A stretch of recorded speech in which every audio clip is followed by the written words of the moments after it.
ਵਾਹਿਗੁਰੂ ਸਾਹਿਬ ਜੀ। ਇੱਕ ਓੰਕਾਰ ਸਤਿਗੁਰ ਪ੍ਰਸਾਦ। ਸ੍ਰੀ ਨਾਨਕ ਅੰਗਦ ਗੁਰੂ ਅਮਰਦਾਸ ਪਦ ਬੰਦ। ਰਾਮਦਾਸ ਅਰਜਨ ਗੁਰੂ ਬਰ ਸ੍ਰੀ ਹਰਿ ਗੋਬਿੰਦ। ਹਰੀ ਰਾਏ ਹਰਿ ਕ੍ਰਿਸ਼ਨ ਗੁਰ ਤੇਗ ਬਹਾਦਰ ਚੰਦ। ਦਸਵੇਂ ਗੋਬਿੰਦ ਸਿੰਘ ਗੁਰੂ ਨਮੋ ਚਰਨ ਅਰਬਿੰਦ। ਜਿਸ ਮਹਿ ਅੰਮ੍ਰਿਤ ਗਿਆਨ ਹੈ ਮਾਨਕ ਭਗਤ ਵੈਰਾਗ। ਸ੍ਰੀ ਗੁਰੂ ਗ੍ਰੰਥ ਸਾਹਿਬ ਉद्धਤ ਬੰਦੋਂ ਕਰ ਅਨੁਰਾਗ। ਸ੍ਰੀ ਗੁਰ ਸ਼ਬਦ ਕਮਾਏ ਜਿਨ ਜੀਤੇ ਪੰਚ ਵਿਕਾਰ।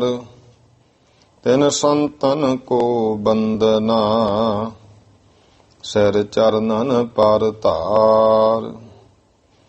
ਏਕ ਓੰਕਾਰ ਸਤਿਗੁਰੂ ਤੇਹ ਪ੍ਰਸਾਦ ਸਚ ਹੋਏ। ਵਾਹਿਗੁਰੂ ਜੀ ਕੀ ਫਤਿਹ। ਬਿਘਨ ਬਿਨਾਸਨ ਸੋਏ।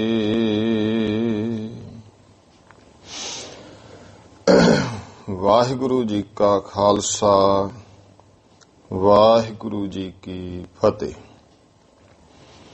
ਗੁਰੂ ਗਰੀਬ ਨਵਾਜ ਚਵਰ ਤਖਤ ਦੇ ਮਾਲਕ ਜੁਗੋ ਜੁਗ ਅਟਲ। ਧੰਨ ਧੰਨ ਸ੍ਰੀ ਗੁਰੂ ਗ੍ਰੰਥ ਸਾਹਿਬ ਜੀ ਮਹਾਰਾਜ।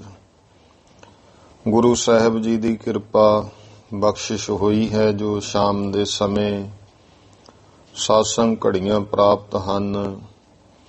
ਸੋ ਆਓ, ਜੋ ਇਤਿਹਾਸ ਦੀ ਲੜੀਵਾਰ ਕਥਾ ਚੱਲ ਰਹੀ ਹੈ, ਬਹੁਤ ਹੀ ਸਤਿਕਾਰਯੋਗ,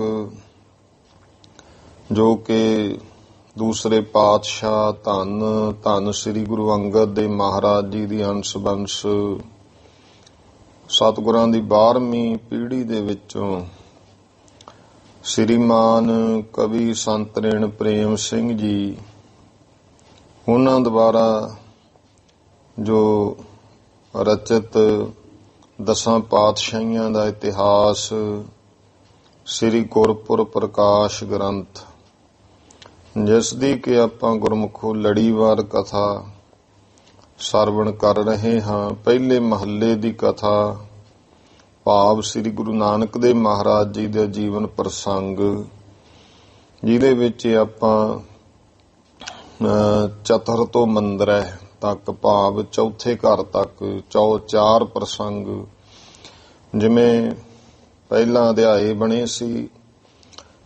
ਸੰਤ ਨੈਣ ਜੀ ਨੇ 10 ਮਹੱਲੇ ਤੇ ਇੱਕ ਮਹੱਲੇ ਵਿੱਚ ਜਿਹੜੇ ਪ੍ਰਸੰਗ ਆ ਉਹਨਾਂ ਨੂੰ ਘਰ ਦਾ ਰੂਪ ਦਿੱਤਾ ਹੈ, ਉਹਨਾਂ ਨੂੰ ਮੰਦਰ ਕਿਹਾ, ਘਰ। ਤੋ ਕੱਲ ਆਪਾਂ ਜੋ ਗੋਪਾਲ ਪਾਂਧੇ ਨੂੰ ਸਤਿਗੁਰੂ ਨਾਨਕ ਦੇਵ ਜੀ ਮਹਾਰਾਜ ਨੇ ਉਪਦੇਸ਼ ਦਿੱਤਾ, ਜਦੋਂ ਸਤਿਗੁਰਾਂ ਦੇ ਪਿਤਾ ਬਾਬਾ ਕਾਲੂ ਜੀ ਗੁਰੂ ਮਹਾਰਾਜ ਨੂੰ ਉਹਨਾਂ ਕੋਲ ਪੜ੍ਹਨ ਲੈ ਕੇ ਗਏ, ਤੇ ਉਹ ਜੋ ਉਪਦੇਸ਼ ਦਿੱਤਾ ਇਹ ਬਹੁਤ ਹੀ ਸੰਖੇਪ ਔਰ ਗੁਰਮਤਿ ਦੀ ਕਸਵੱਟੀ ਤੇ ਗੁਰਬਾਣੀ ਦੀ ਕਸਵੱਟੀ ਤੇ ਲਾ ਕੇ ਸੰਤ ਨੈਣ ਜੀ ਨੇ ਇਤਿਹਾਸ ਲਿਖਿਆ ਹੈ। ਉਹ ਇਤਿਹਾਸ ਆਪਾਂ ਇਹ ਗੋਪਾਲ ਪਾਂਧੇ ਦੇ ਸਾਖੀ ਜਿਹੜੀ ਹੈ ਕੱਲ ਸਰਵਣ ਕੀਤੀ ਹੈ। ਆਓ ਫਿਰ ਇਸ ਤੋਂ ਅੱਗੇ ਫਿਰ ਬਾਬਾ ਕਾਲੂ ਜੀ ਨੇ ਸੋਚਿਆ ਵੀ ਇਹਨਾਂ ਨੂੰ ਮੌਲਵੀ ਕੋਲੇ ਮੁੱਲਾਂ ਕੋਲੇ ਪੜ੍ਹਨੇ ਪਾ ਦਈਏ ਫਾਰਸੀ, ਕਿਉਂਕਿ ਜੋ ਸਾਰਾ ਹਿਸਾਬ ਕਿਤਾਬ ਹੈ ਉਹ ਫਾਰਸੀ ਵਿੱਚ ਹੈ, ਉਹ ਪੜ੍ਹ ਲੈਣਗੇ। ਤੋ ਕੁਤਬਦੀਨ ਮੁੱਲਾਂ ਕੋਲੇ ਮਹਾਰਾਜ ਕਿਵੇਂ ਗਏ ਹੈ ਤੇ ਕਿਵੇਂ ਉਹਨਾਂ ਨੂੰ ਫਿਰ ਉਪਦੇਸ਼ ਦਿੱਤਾ ਹੈ, ਆਓ ਪਿਆਰ ਤੇ ਸਤਿਕਾਰ ਦੇ ਨਾਲ ਸਰਵਣ ਕਰੀਏ ਜੀ। ਸਤਨਾਮ ਸ੍ਰੀ ਵਾਹਿਗੁਰੂ ਸਾਹਿਬ ਜੀ। ਦੋਹਰਾ ਸੰਤ ਰੇਨ ਭਾਨ ਪ੍ਰੇਮ ਹਰ, ਸੁਨਹੁ ਗੁਰੂ ਇਤਿਹਾਸ। ਸੰਤ ਰੇਨ ਪ੍ਰੇਮ ਸਿੰਘ ਜੀ ਕਹਿ ਰਹੇ ਨੇ, ਸੰਤ ਰੇਨ ਭਾਨ ਪ੍ਰੇਮ ਹਰ, ਕਿ ਹੇ ਪ੍ਰੇਮ ਸਿੰਘ, ਕਿਉਂਕਿ ਸੰਤ ਰੇਨ ਪ੍ਰੇਮ ਸਿੰਘ ਜੀ ਤ੍ਰੇਹਣ ਵੰਸ਼ ਵਿੱਚੋਂ ਇਹ ਗੁਰਮੁਖੋ ਇਤਿਹਾਸ ਲਿਖਵਾ ਰਹੇ ਆ, ਸੁਣਾ ਰਹੇ ਨੇ। ਹੋਰ ਸਰੋਤਿਆਂ ਦੇ ਵਿੱਚ ਮੁੱਖ ਸਰੋਤਾ ਹੈ ਬਾਬਾ ਪ੍ਰੇਮ ਸਿੰਘ ਜੀ ਬੇਦੀ, ਗੁਰੂ ਨਾਨਕ ਦੇ ਮਹਾਰਾਜ ਦੀ ਅੰਸ਼ ਵੰਸ਼ੋ। ਉਹ ਬੈਠੇ ਸੁਣਦੇ ਹਨ। ਉਹਨਾਂ ਨੇ ਕਿਹਾ ਸੀ ਵੀ ਹੇ ਸੰਤ ਰੇਨ ਜੀ, ਤੁਸੀਂ ਵਿਦਵਾਨ ਹੋ, ਇਤਿਹਾਸ ਲਿਖੋ ਦਸਾਂ ਪਾਤਸ਼ਾਹੀਆਂ ਦਾ, ਕਸਵੱਟੀ ਗੁਰਬਾਣੀ ਦੀ, ਗੁਰਮਤ ਦੀ। ਤੋ ਉੱਥੇ ਫਿਰ ਸੰਤ ਰੇਨ ਜੀ ਨੇ ਇਤਿਹਾਸ ਸੁਣਾਈ ਜਾਣਾ, ਲਿਖਾਈ ਜਾਣਾ, ਤੇ ਬਾਬਾ ਪ੍ਰੇਮ ਸਿੰਘ ਬੇਦੀ ਉਹਨਾਂ ਨੇ ਗੁਰਮੁਖੋਂ ਬੈਠ ਕੇ ਸੁਣਿਆ। ਸੰਤ ਰੇਨ ਭਾਨ ਪ੍ਰੇਮ ਹਰ। ਤੋ ਸੰਤ ਰੇਨ ਪ੍ਰੇਮ ਸਿੰਘ ਜੀ ਕਹਿ ਰਹੇ ਨੇ ਕਿ ਹੇ ਪ੍ਰੇਮ ਹਰ, ਭਾਵ ਹੇ ਪ੍ਰੇਮ ਸਿੰਘ, ਬਾਬਾ ਪ੍ਰੇਮ ਸਿੰਘ ਬੇਦੀ, ਸੁਨਹੁ ਗੁਰੂ ਇਤਿਹਾਸ। ਹੁਣ ਅੱਗੇ ਗੁਰੂ ਕਾ ਇਤਿਹਾਸ ਸਰਵਣ ਕਰੋ। ਜੈਸ ਭਾਂਤ ਹਰ ਖੇਲ ਹੀ, ਕਟਤ ਜੋ ਕਲ ਮਲ ਦਾਸ। ਜਿਸ ਤਰ੍ਹਾਂ ਭਾਈ ਗੁਰੂ ਮਹਾਰਾਜ ਧੰਨ ਗੁਰੂ ਨਾਨਕ ਦੇ ਪਾਤਸ਼ਾਹ ਪਰਮੇਸ਼ਰ ਰੂਪ ਖੇਡਾਂ ਕੌਤਕ ਕਰਦੇ ਐ, ਔਰ ਆਪਣੇ ਸੇਵਕਾਂ ਦਾਸਾਂ ਦੇ ਕਲਮਲ ਭਾਵ ਪਾਪਾਂ ਨੂੰ ਕੱਟਦੇ ਹਨ, ਕਿਰਪਾ ਕਰਦੇ ਐ। ਸਤਿਗੁਰੂ ਸੱਚੇ ਪਾਤਸ਼ਾਹ ਮਹਾਰਾਜ ਕਿਵੇਂ ਗੁਰਮੁਖੋ ਜਿਹੜੇ ਪਾਪ ਨੇ ਉਹ ਸਤਿਗੁਰੂ ਕੱਟ ਰਹੇ ਹਨ। ਸਵਈਆ ਇੱਕ ਬਾਸੁਰ ਕਾਲੂ ਵਿਚਾਰ ਕੀਓ। ਇੱਕ ਦਿਨ ਬਾਬਾ ਕਾਲੂ ਜੀ ਨੇ ਵਿਚਾਰ ਕੀਤੀ, ਪੜਨੇ ਬਿਨ ਨਾਨਕ ਬੈਸ ਬਿਹਾਏ, ਕਿ ਨਾਨਕ ਦੀ ਪੜਨ ਤੋਂ ਬਿਨਾਂ ਹੀ ਉਮਰ ਜਿਹੜੀ ਹੈ ਲੰਘ ਰਹੀ ਹੈ। ਕੌਣ ਸਿਕਾਰ ਕਰੇ ਗੁਜਰਾਨ। ਤੋ ਕਿਹੜੇ ਕਾਰ, ਕਿਹੜੀ ਐਸੀ ਕ੍ਰਿਤ ਕੰਮ ਹੈ ਜਿਹਦੇ ਨਾਲ ਇਉਂ ਇਹ ਆਪਣਾ ਗੁਜ਼ਾਰਾ ਕਰੇਗਾ। ਸੋ 8ਵੇਂ ਸੰਮਤ ਮੈਂ ਅਬ ਆ ਥਾਏ, ਕਿਉਂਕਿ ਹੁਣੇ 8ਵੇਂ ਸੰਮਤ ਭਾਵ 8ਵੇਂ ਸਾਲ ਵਿੱਚ ਹੋ ਗਏ ਹਨ। ਕੌ ਨਿਜ ਕਾਰ ਕੀ ਰੀਤ ਬਿਨਾ ਨਾ ਬਨੈ ਕ੍ਰਿਤ। ਫਿਰ ਜਿਹੜੀ ਆਪਣੀ ਖੁਦ ਦੀ ਕੰਮਕਾਰ ਹੁੰਦੇ, ਜਿਹੜੀ ਖੁਦ ਦੀ ਕਾਰਜ ਰੀਤੀ ਹੈ ਨਾ, ਉਸ ਤੋਂ ਬਿਨਾ ਇਹ ਜੋ ਵੀ ਕਾਰਜ ਹੁੰਦੇ ਨੇ ਕ੍ਰਿਤ ਬਣਦੀ ਨਹੀਂ ਹੈ। ਪਹਿਲੇ ਸਮਿਆਂ ਵਿੱਚ ਗੁਰਮੁਖੋ, ਹੁਣ ਜ਼ਮਾਨਾ ਹੋਰ ਹੈ। ਹੁਣ ਜਿਹੜੀ ਆਪਾਂ ਕਿਰਤ ਕਰਦੇ ਆਂ, ਹਰ ਇੱਕ ਦੀ ਮਾਤਾ ਪਿਤਾ ਦੀ ਇਹੀ ਸੋਚ ਹੁੰਦੀ ਹੈ, ਕਿਉਂਕਿ ਉਹ ਕਹਿੰਦਾ ਵੀ ਦੇਖ, ਮੈਂ ਤਾਂ ਜਿਹੜਾ ਕੋ ਕਰਨਾ ਸੀ ਕਰ ਲਿਆ, ਤੂੰ ਕੋਈ ਹੋਰ ਕੰਮ ਕਰ ਲਾ। ਇਹ ਕੁਦਰਤੀ ਹੈ। ਐਸਾ ਜਿਹੜਾ ਜਦੋਂ ਕੋਈ ਵੀ ਪਿਤਾ ਪੁਰਖੀ ਬਹੁਤ ਘੱਟ ਕਿੱਤੇ ਵਿੱਚ ਪੈ ਰਹੇ ਹੈ, ਤੇ ਉਹਦਾ ਕਾਰਨ ਕੀ ਹੈ? ਅੱਜ ਕੱਲ ਅਸਲ ਵਿੱਚ ਪਹਿਲੇ ਸਮਿਆਂ ਦੇ ਵਿੱਚ ਜੋ ਵੀ ਕੋਈ ਕਿਰਤ ਕਰਦਾ ਹੁੰਦਾ ਸੀ ਨਾ, ਉਹ ਆਪਣੀ ਕਿਰਤ ਦੇ ਵਿੱਚ ਰੱਬ ਦਾ ਸ਼ੁਕਰਗੁਜ਼ਾਰ ਹੁੰਦਾ ਸੀ। ਅੱਜ ਅਸੀਂ ਜਿਹੜੀ ਵੀ ਕਿਰਤ ਕਰਦੇ ਹਾਂ, ਅਸੀਂ ਰੱਬ ਦੇ ਸ਼ੁਕਰਗੁਜ਼ਾਰ ਨਹੀਂ ਹਾਂ। ਕਿਸੇ ਵੀ ਤਰ੍ਹਾਂ ਦੀ ਕਿਰਤ, ਕੋਈ ਦੁਕਾਨਦਾਰ ਹੈ, ਨੌਕਰੀ ਹੈ, ਖੇਤੀਬਾੜੀ ਹੈ, ਵਪਾਰੀ, ਕਿਸੇ ਤਰ੍ਹਾਂ ਦੀ ਵੀ ਹੈ, ਉਹਨੂੰ ਪੁੱਛ ਕੇ ਦੇਖ ਲਓ, ਕਹਿੰਦਾ ਇਹਦੇ 'ਚ ਕੱਖ ਨਹੀਂ ਹੈ, ਬਸ ਐਵੇਂ ਟਾਈਮ ਪਾਸ ਕਰਦੇ ਆ। ਤੇ ਕਈਆਂ ਦਾ ਕੰਮ ਹੁੰਦਾ ਵੀ ਮਰਗੇ ਹੀ ਕਰੀ ਜਾਣਾ।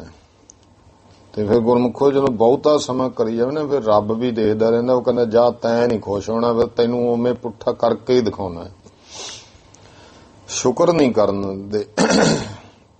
ਕਈ ਵਾਰੀ ਗੱਲ ਕੀਤੀ ਹੈ ਤੇ ਸਤਿਗੁਰੂ ਰਹਿਮਤ ਕਰਨ ਵੀ ਕੋਈ ਵੀ ਕਿਰਤ ਹੈ ਨਾ, ਉਹ ਕਹੋ ਵੀ ਭਾਈ ਬੇਅੰਤ ਹੈ, ਵਾਹਿਗੁਰੂ ਦੀ ਮਿਹਰ ਹੈ, ਫਿਰ ਦਾਤੇ ਦੀ ਮਿਹਰ ਰਹਿੰਦੀ ਹੈ। ਕਿਉਂ ਨਹੀਂ ਲੱਗ ਰਹੇ? ਉਹਦਾ ਕਾਰਨ ਇਹ ਹੈ ਕਿ ਜਿਸ ਤਰ੍ਹਾਂ ਦੀ ਵੀ ਅਸੀਂ ਕਿਰਤ ਕਰਦੇ ਹਾਂ, ਇਹਦੇ ਵਿੱਚ ਕੀ ਦੁੱਖ ਨੇ, ਕੀ ਤਕਲੀਫਾਂ ਨੇ, ਉਹਨਾਂ ਤੋਂ ਅਸੀਂ ਜਾਣੂ ਹੋ ਚੁੱਕੇ ਹੁੰਦੇ ਹਾਂ। ਲੇਕਿਨ ਇਹਦਾ ਮਤਲਬ ਇਹ ਨਹੀਂ ਕਿ ਕਿਸੇ ਹੋਰ ਕਿਰਤ ਵਿੱਚ ਦੁੱਖ ਤਕਲੀਫਾਂ ਹੈ ਨਹੀਂ, ਪਰ ਸਾਨੂੰ ਦੂਜੇ ਦੀ ਕਿਰਤ ਦੀਆਂ ਦੁੱਖ ਤਕਲੀਫਾਂ ਦਾ ਪਤਾ ਨਹੀਂ ਹੁੰਦਾ। ਇਸ ਕਰਕੇ ਅਸੀਂ ਇਹ ਕਹਿੰਦੇ ਵੀ ਜੇ ਅਸੀਂ ਤਾਂ ਹੈਗੇ ਹਾਂ ਦੁਖੀ, ਇਹਦੇ ਵਿੱਚ ਤਾਂ ਹੈਗੇ ਆ ਜਿਹੜੀ ਮੈਂ ਕੰਮ ਕਰਦਾ ਉਹਦੇ ਵਿੱਚ ਦੁੱਖ ਤਕਲੀਫਾਂ ਨੇ, ਜਿਹੜੇ ਦੂਜੇ ਆ ਉਹ ਠੀਕ ਹੈ, ਚੰਗੇ ਐ। ਇਸ ਕਰਕੇ ਕਹਿੰਦਾ ਔਲਾਦ ਨੂੰ ਵੀ ਤੂੰ ਹੋਰ ਕੰਮ ਕਰ ਲੈ ਕੋਈ। ਉਹ ਜਦੋਂ ਕੋਈ ਕੰਮ ਕਰਦਾ ਉਹ ਅਗਲੀ ਔਲਾਦ ਆਪਣੀ ਨੂੰ ਕਹਿੰਦਾ ਨਹੀਂ ਇਹ ਨਹੀਂ ਕੰਮ ਠੀਕ, ਤੁਸੀਂ ਕੋਈ ਹੋਰ ਧੰਦਾ ਲੱਭੋ।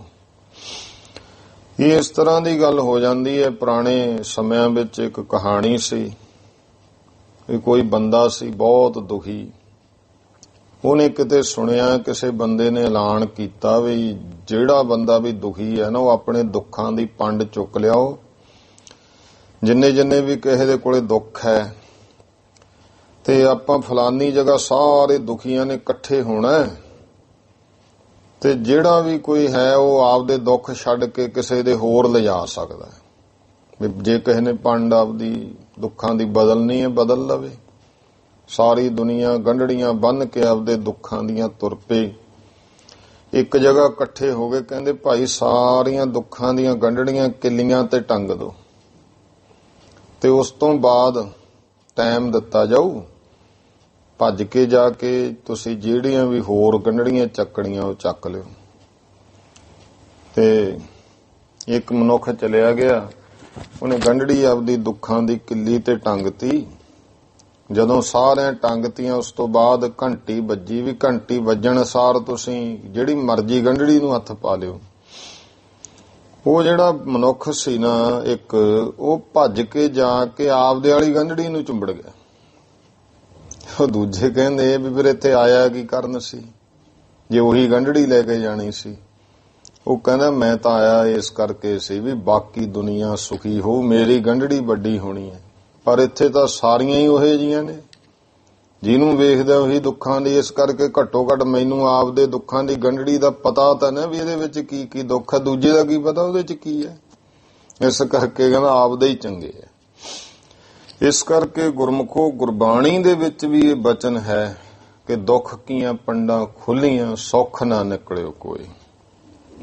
ਤੇ ਪੁਰਾਣੇ ਸਮਿਆਂ ਦੇ ਵਿੱਚ ਇਹ ਹੁੰਦਾ ਸੀ, ਜਿਹੜਾ ਪਿਤਾ ਕੰਮ ਕਰਦਾ ਸੀ ਉਹੀ ਅੱਗੇ ਔਲਾਦ। ਜੇ ਔਲਾਦ ਉਹ ਕੰਮ ਨਹੀਂ ਸੀ ਕਰਦੀ, ਦੁਨੀਆ ਨਿੰਦਦੀ ਹੁੰਦੀ ਸੀ, ਲੈ ਇਹਨੇ ਆਪਦਾ ਪਿਤਾ ਪੁਰਖ ਹੀ ਧੰਦਾ ਛੱਡਤਾ ਤੇ ਹੋਰ ਧੰਦੇ ਵਿੱਚ ਪੈ ਗਿਆ, ਸੰਸਾਰ ਉਹਨੂੰ ਮਾੜਾ ਕਹਿੰਦਾ ਹੁੰਦਾ ਸੀ।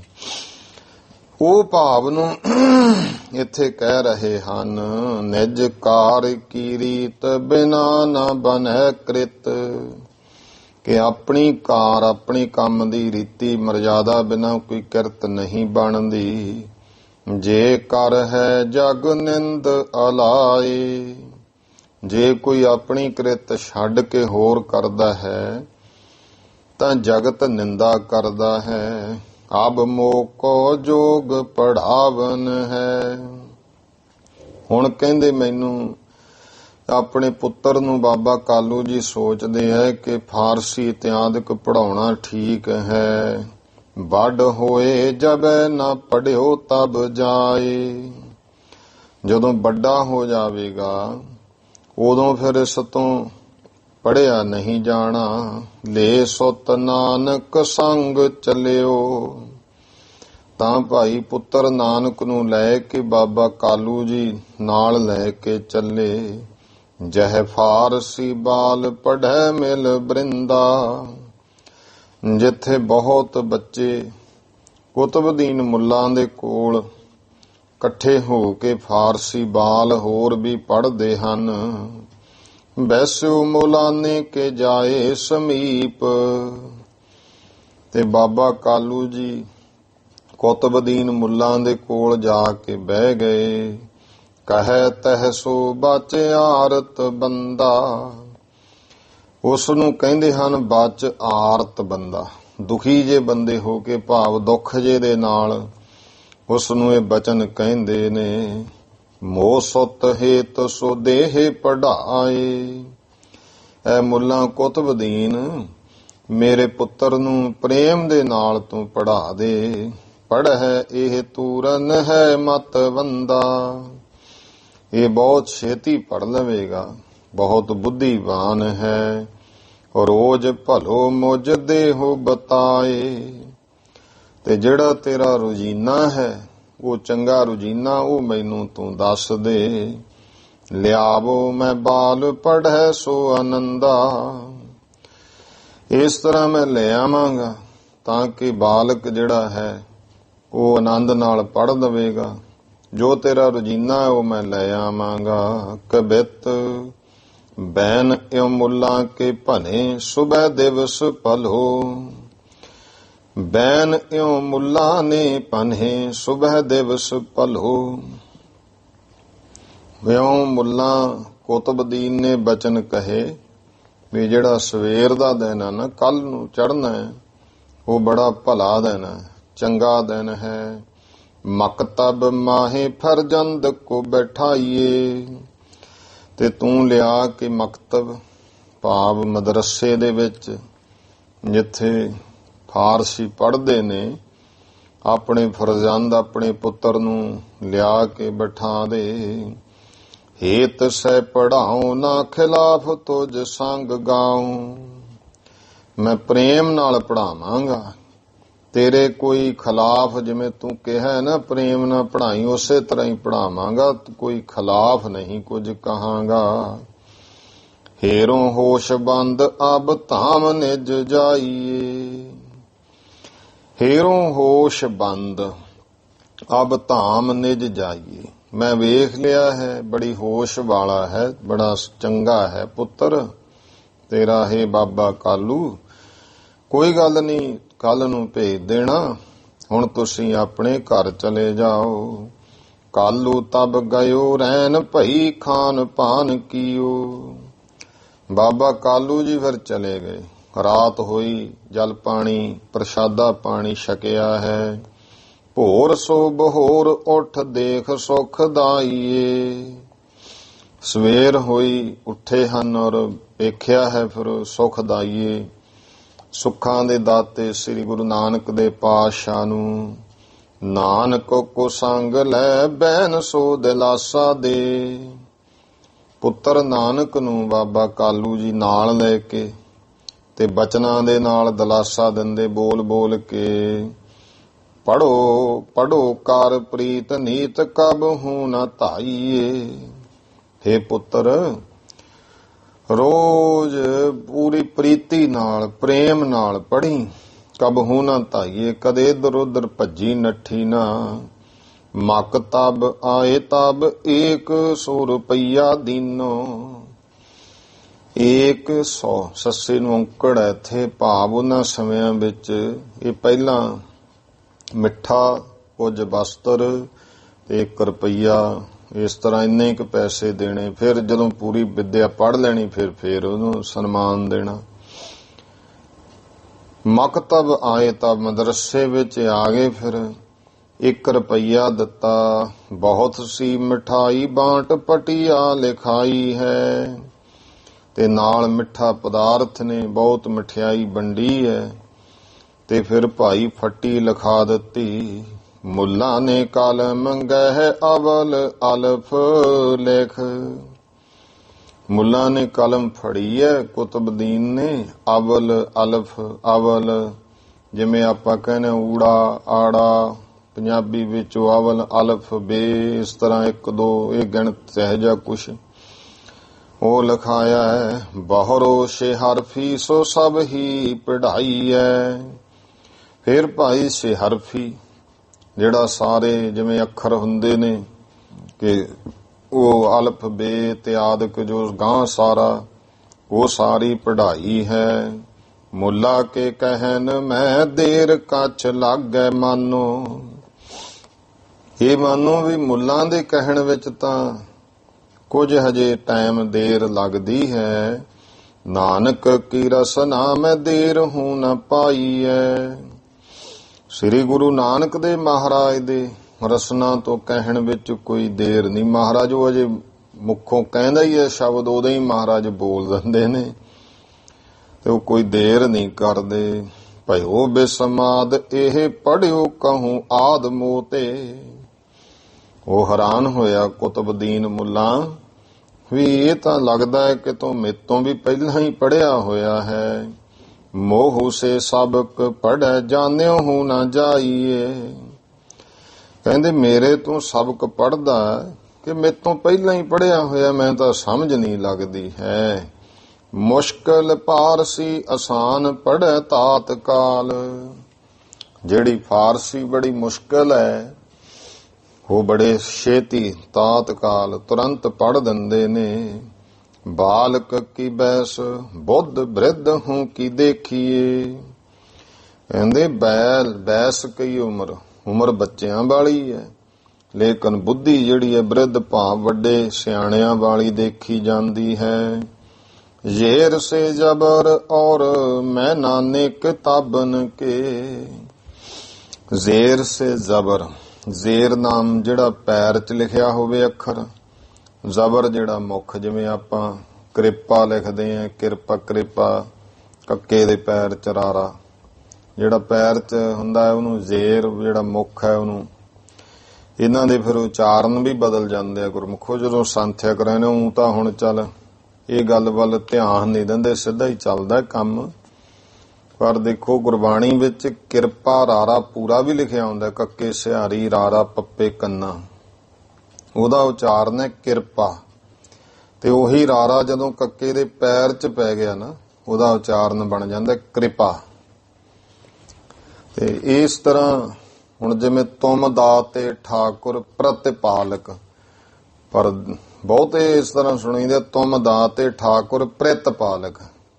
ਉੱਥੇ ਤੱਤੇ ਸਿਹਾਰੀ ਹੈ, ਜੇ ਤਾਂ ਹੁੰਦੀ ਪੱਪੇ ਨੂੰ ਫਿਰ ਉਹ ਸਿਹਾਰੀ ਰਾਰੇ ਨੂੰ ਬੋਲੀ ਜਾਣੀ ਸੀ ਪ੍ਰਿਤ, ਪਰ ਉੱਥੇ ਤੱਤੇ ਨੂੰ ਪ੍ਰਤ। ਇਸ ਕਰਕੇ ਇੱਕਦਮ ਬੋਲਣਾ ਦਾ ਪ੍ਰਤ, ਪਰਤ ਨਹੀਂ ਬੋਲਣਾ ਪ੍ਰਤ। ਤੇ ਹੋਰ ਜਿਹੜੇ ਸ਼ਬਦ ਨੇ ਇਸ ਤਰ੍ਹਾਂ ਬਹੁਤ ਆਉਂਦੇ ਆ ਜਦੋਂ ਗੁਰਬਾਣੀ ਦੀ ਸੰਥਿਆ ਕਰਾਈ ਜਾਂਦੀ ਹੈ ਨਾ, ਤੇ ਉਸ ਸਮੇਂ ਫਿਰ ਇਹ ਸਾਰਾ ਧਿਆਨ ਦੇਣ ਲੱਗ ਜੇ ਵਾਹਿਗੁਰੂ ਦੀ ਕਿਰਪਾ ਨਾਲ। ਦੇਖੋ ਹੁਣ ਤੁਸੀਂ ਕਥਾ ਸੁਣਦੇ ਹੋ, ਸਵੇਰੇ ਵੀ ਆਪਾਂ ਸਿਆਲ ਦੇ ਵਿੱਚ ਜਾਂ ਫਿਰ ਉਸ ਸਮੇਂ ਗੁਰਬਾਣੀ ਦੀ ਕਥਾ ਚੱਲਦੀ ਉਦੋਂ ਵੀ ਜਿਹੜੇ ਸੁਣਦੇ ਨੇ ਕਿੰਨੇ ਤਾਂ ਸੁਣ ਕੇ ਹੀ ਸ਼ੁੱਧ ਕਰ ਲੈਂਦੇ ਆ ਕਿ ਹਾਂ ਇੱਥੋਂ ਆਹ ਸ਼ਬਦ ਹੈ, ਇਹ ਐਂ ਉਚਾਰਨ ਹੈ। ਤੇ ਜਿਵੇਂ ਤੁਸੀਂ ਸੁਣਦੇ ਹੋ ਕਿ ਗੁਰਮੁਖੋ ਇਹ ਨਾਲ ਦੀ ਨਾਲ ਇੱਕ ਤਰ੍ਹਾਂ ਨਾਲ ਸੰਥਿਆ ਵੀ ਹੋ ਜਾਂਦੀ ਹੈ। ਨਜ਼ੇਰ ਸੇ ਜਬਰ ਔ ਮੈਨਾਨੇ ਕਿਤਾਬਨ ਕੇ। ਜਿਹੜੇ ਭਾਈ ਪੈਰ ਦੇ ਅੱਖਰ ਪੂਰੇ ਅੱਖਰ ਉਹ ਸਾਰੇ ਔਰ ਕਿਤਾਬਾਂ ਦੇ ਜੋ ਮਹਿਨੇ ਹਨ ਜੋ ਲਿਖੇ ਹੋਏ, ਭਾਵ ਇਹਦਾ ਮਹਿਣਾ ਦੱਸ ਕੀ ਹੈ ਵੀ ਅਰਥ ਭਾਵ ਇਹਦਾ ਕੀ ਹੈ, ਉਹ ਸਾਰੇ ਦਫ਼ਤਰ ਕਾ ਲੇਖਾ ਜਮਾ ਖਰਚ ਕੋ ਬਸੇਖੀਏ।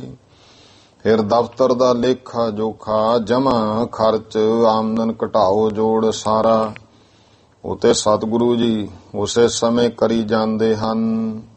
10 ਸਾਲ ਕੇ ਵਿਸਾਲ ਬਾਲ ਬੈਸੇ ਜੇਊ। ਉੱਥੇ 10 ਸਾਲ ਦੇ ਜਿਹੜੇ ਵੱਡੇ ਬੱਚੇ ਉੱਥੇ ਜਿੰਨੇ ਬੈਠੇ ਹਨ, ਪੜ੍ਹੈ ਨਾ ਸਮਾਨ ਇਸ ਕਿਉ ਆਬ ਰੇਖੀਏ। ਕੁਤਬਦੀਨ ਮੁੱਲਾ ਸੋਚਦਾ ਹੈ ਵੀ ਇਹਦੇ ਵਾਂਗੂ ਤਾਂ ਕੋਈ ਪ੍ਰੇਮ ਨਾਲ ਕੋਈ ਇਸ ਤਰ੍ਹਾਂ ਪੜ੍ਹਦਾ ਦੇਖਿਆ ਨਹੀਂ ਜਾਂਦਾ ਹੈ। ਮਾਨੁਖ ਕੋ ਕਾਮ ਨਹਿ ਔਲੀਆ ਅਵਤਾਰ ਕੋ। ਇਹ ਕੰਮ ਕਿਸੇ ਆਮ ਬੱਚਿਆਂ ਮਨੁੱਖਾਂ ਦਾ ਨਹੀਂ ਹੈ, ਇਹ ਤਾਂ ਕੋਈ ਔਲੀਆ ਅਵਤਾਰ ਹੈ। ਲੱਖ ਸੋ ਅਲਖ ਜਾ ਕੇ ਲੇਖ ਹੈ ਅਲੇਖੀਏ। ਇਹਦੇ ਤਾਂ ਲੱਖ ਸੋ ਅਲਖ ਜਾ ਕੇ, ਇਹ ਤਾਂ ਜੋ ਲੱਖ ਕਹੀਏ ਜਾਣਨੇ ਤੋਂ ਵੀ ਜੋ ਅਲਖ ਹੈ ਨਾ, ਇਹ ਜਾਣਿਆ ਗਿਆ ਜੋ ਅਲਖ ਨਾ ਜਾਣਿਆ ਜਾਣ ਵਾਲਾ ਜਾ ਕੇ ਲੇਖ ਹੈ। ਇਹਦੇ ਤਾਂ ਨਾ ਜਾਣ ਵਾਲੇ ਹੀ ਜਾਣੇ ਜਾਣ ਵਾਲੇ ਲੇਖਾਂ ਨੂੰ ਹੀ ਅਲੇਖੀਏ ਦੇਖਿਆ ਜਾਂਦਾ ਹੈ, ਭਾਵੇਂ ਦਾ ਭੇਦ ਨਹੀਂ ਹੈ ਦੋਹਰਾ। ਅਜਮਤ ਅਸ ਗੁਰ ਦੇਖ ਕੈ ਹੋਤ ਸਭੀ ਹੈਰਾਨ। ਹੁਣ ਐਸੀ ਅਜਮਤ ਕਰਾਮਾਤ ਸਤਿਗੁਰਾਂ ਦੀ ਵੇਖ ਕੇ ਮੁੱਲਾਂ ਕੀ ਹੋਰ ਸਾਰੇ ਹੈਰਾਨ ਹੁੰਦੇ ਹਨ।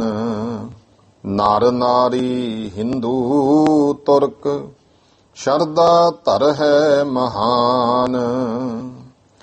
ਜਿੰਨੇ ਵੀ ਮਾਈ ਭਾਈ, ਕੋਈ ਹਿੰਦੂ ਹੈ ਕੋਈ ਤੁਰਕ ਹੈ, ਗੁਰੂ ਪਾਤਸ਼ਾਹ ਜੀ ਤੇ ਬਹੁਤੀ ਸ਼ਰਧਾ ਧਰਦੇ ਹਨ। ਲਖਨ ਲਗੇ ਜਬ ਨਰ ਕਲਾ ਫੇਰਿਓ ਬਹੁਰ ਸੁਭਾਉ। ਤੇ ਜਦੋਂ ਕੁਤਬਦੀਨ ਕਾਜੀ ਨੇ ਲੋਕਾਂ ਨੂੰ ਕਹਿਣਾ ਸ਼ੁਰੂ ਕਰਤਾ ਕਾਲੂ ਦਾ ਪੁੱਤਰ ਤੇ ਕੋਈ ਔਲੀਆ ਅਵਤਾਰ ਹੈ, ਉਹਨੇ ਤਾਂ ਮੇਤੋਂ ਵੀ ਪਹਿਲਾਂ ਸਭ ਕੁਝ ਪੜ੍ਹ ਦਿੱਤਾ। ਜੇ ਮੈਂ ਤਾਂ ਸ਼ੁਰੂ ਹੀ ਕਰਦਾ ਸੀ, ਉਹ ਪਹਿਲਾਂ ਹੀ ਸਾਰਾ ਕੁਝ। ਤੇ ਲੋਕਾਂ ਦੇ ਵਿੱਚ ਤਾਂ ਜੈ ਜੈਕਾਰ ਹੋ ਗਈ। ਅਜੇ ਮਹਾਰਾਜ ਹੁਣ ਸਮਾਂ ਨਹੀਂ ਸੀ, ਉਹ ਆਪਦੀ ਮੌਜ ਇਹਨਾਂ ਦੀ। ਮਹਾਰਾਜ ਅਜੇ ਭੇਤ ਰੱਖਣਾ ਚਾਹੁੰਦੇ ਸੀ। ਲਖਨ ਲੱਗੇ ਜਬ ਨਰ ਕਲਾ, ਜਦੋਂ ਲੋਕੀ ਇਸ ਕਲਾ ਕੌਤਕ ਨੂੰ ਜਾਣਨ ਲੱਗੇ, ਫੇਰ ਉਹ ਬਹੁਰ ਸੁਭਾਉ, ਤਾਂ ਮਹਾਰਾਜ ਨੇ ਆਪਣਾ ਸੁਭਾਅ ਉਹ ਫੇਰ ਲਿਆ ਹੈ। ਭਏ ਬਾਲ ਅਣਜਾਣ ਸੇ ਕੀਨੋ ਆਪਨ ਛਪਾਓ। ਹਰ ਜਿਵੇਂ ਅਣਜਾਣਾ ਜਾਂ ਵਾਂਗੂ, ਬਾਲ ਭਾਵ ਬਾਲ ਰੂਪ ਸਤਿਗੁਰੂ ਜੀ ਅਣਜਾਣ ਜੇ ਬਣ ਗਏ। ਆਪਣਾ ਸੁਭਾਅ ਉਸ ਤਰ੍ਹਾਂ ਭੋਲਾ ਚੁੱਪ ਕੀਤਾ ਜਾ, ਆਪਣੇ ਆਪ ਨੂੰ ਛਪਾ ਲਿਆ, ਅਣਜਾਣ ਜੇ ਹੋ ਗਏ। ਸਵਈਆ ਪੁਰ ਬਾਹਰ ਜਾਏ ਤਰੈ ਤਰ ਕੇ, ਫਿਰ ਬਾਹਰ ਜਾਂਦੇ ਨਗਰ ਤੋਂ ਇੱਕ ਦਰਖਤ ਦੇ ਥੱਲੇ। ਪਟ ਤਾਨ ਸਰੀਰ ਪੈ ਪੌੜੇ ਰਹੈ, ਪਟ ਬਸਤਰ ਇੱਕ ਵਿਛਾ ਕੇ ਜਾਂ ਬਸਤਰ ਸਰੀਰ ਤੇ ਲੈ ਕੇ ਉੱਥੇ ਹੀ ਪਏ ਰਹਿੰਦੇ ਹਨ। ਨਹਿ ਬੋਲਤ ਕੋ ਬੁਲਾਵਤ ਹੈ ਨਰ, ਅਗਰ ਕੋਈ ਮਾਈ ਭਾਈ ਪੁਰਸ਼ ਬੁਲਾਉਂਦਾ ਹੈ ਮਹਾਰਾਜ ਨੂੰ ਤਾਂ ਬੋਲਦੇ ਨਹੀਂ। ਬੇਖੁਦ ਅੰਤਰ ਧਿਆਨ ਲਹੈ, ਬੇਖੁਦ ਆਪਸ ਵਿੱਚ, ਬੇਖੁਦ ਭਾਵ ਕੋਈ ਪ੍ਰਵਾਹ ਨਹੀਂ, ਅੰਤਰ ਧਿਆਨ ਹੋਏ ਹਨ। ਕਬ ਆਨ ਪਰੈ ਘਰ ਮਾਤ ਉਠਾਵਤ, ਤੇ ਕਦੇ ਘਰੇ ਆ ਕੇ ਪੈ ਜਾਂਦੇ ਨੇ, ਪਈ ਰਹਿੰਦੇ, ਉੱਠਦੇ ਹੀ ਨਹੀਂ। ਫਿਰ ਮਾਤਾ ਉਠਾਉਂਦੀ ਹੈ। ਤਉ ਭੀ ਉਠੈ ਨਹਿ ਮੌਨ ਗਹੈ, ਫਿਰ ਵੀ ਨਹੀਂ ਉੱਠਦੇ ਮਹਾਰਾਜ, ਚੁੱਪ ਹੀ ਕਰੇ ਰਹਿੰਦੇ ਹਨ। ਇੱਕ ਠੌਰ ਪਰੇ ਜੁਗ ਬਾਸਰ ਬੀਤਹਿ, ਗੁਰਮੁਖੋ ਇੱਕ ਜਗ੍ਹਾ ਪਿਆ ਨੂੰ ਦੋ ਦਿਨ ਮਹਾਰਾਜ ਨੂੰ ਲੰਘ ਜਾਂਦੇ ਹਨ। ਹੇਰ ਕੈ ਮਾਨ ਵੇ ਐਸੇ ਕਹੈ, ਤੇ ਲੋਕੀ ਵੇਖ ਕੇ ਇਹੋ ਜੀਆਂ ਗੱਲਾਂ ਕਰਦੇ ਹਨ। ਥੋ ਮਤਵਾਨ ਵੱਡੋ ਸੁਰ ਗਿਆਨ, ਕਹਿੰਦੇ ਸੀ ਤਾਂ ਭਾਈ ਬਹੁਤ ਮਤ ਵਾਲਾ, ਬਹੁਤ ਚੰਗੇ ਗਿਆਨ ਵਾਲਾ ਸੀ ਇਹ। ਤੇ ਭਇਓ ਅਨਜਾਨ ਸੋ ਕੌਣ ਹੈ ਹੇਤੂ, ਪਤਾ ਨਹੀਂ ਐਸਾ ਕੀ ਹੋ ਗਿਆ ਕਿ ਭੋਲਾ ਜਿਹਾ ਹੀ ਹੋ ਗਿਆ, ਅਣਜਾਣ ਜੇ ਹੋ ਗਿਆ ਹੈ। ਕੋਈ ਆਖੇ ਭੂਤਨਾ, ਕੋ ਕਹੈ ਦੀਵਾਨਾ, ਬਾਣੀ ਚਾਹੁੰਦਾ। ਕੋਈ ਆਖੇ ਆਦਮੀ ਨਾਨਕ ਵਿਚਾਰਾ, ਕੋਈ ਕੁਛ ਕਹਿੰਦਾ ਹੈ, ਕੋਈ ਕੁਛ ਕਹਿੰਦਾ ਹੈ।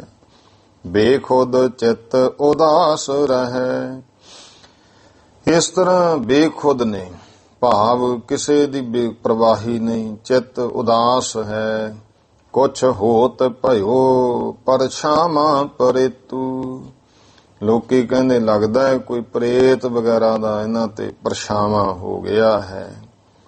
ਹੈ ਉਨਮਾਦ ਸਦਾ ਦਿਸ ਆਵਤ, ਹੈ ਉਨਮਾਦ ਭਾਵ ਅੰਤਰ ਬਿਰਤੀ ਹੋਈ ਹੈ, ਵੀ ਚੁੱਪੀ ਕੀਤੇ ਸਦਾ ਇਸੇ ਤਰ੍ਹਾਂ ਹੀ ਦੀਂਦੇ ਹਨ। ਸੁਧ ਨਾ ਦੇਹ ਕੀ ਬਾਰਨ ਕੇਤੂ, ਕਹਿੰਦੇ ਨਾ ਸਰੀਰ ਦੀ ਸੁਧ ਹੈ, ਨਾ ਬਾਹਰ ਦੀ, ਨਾ ਘਰ ਦੀ।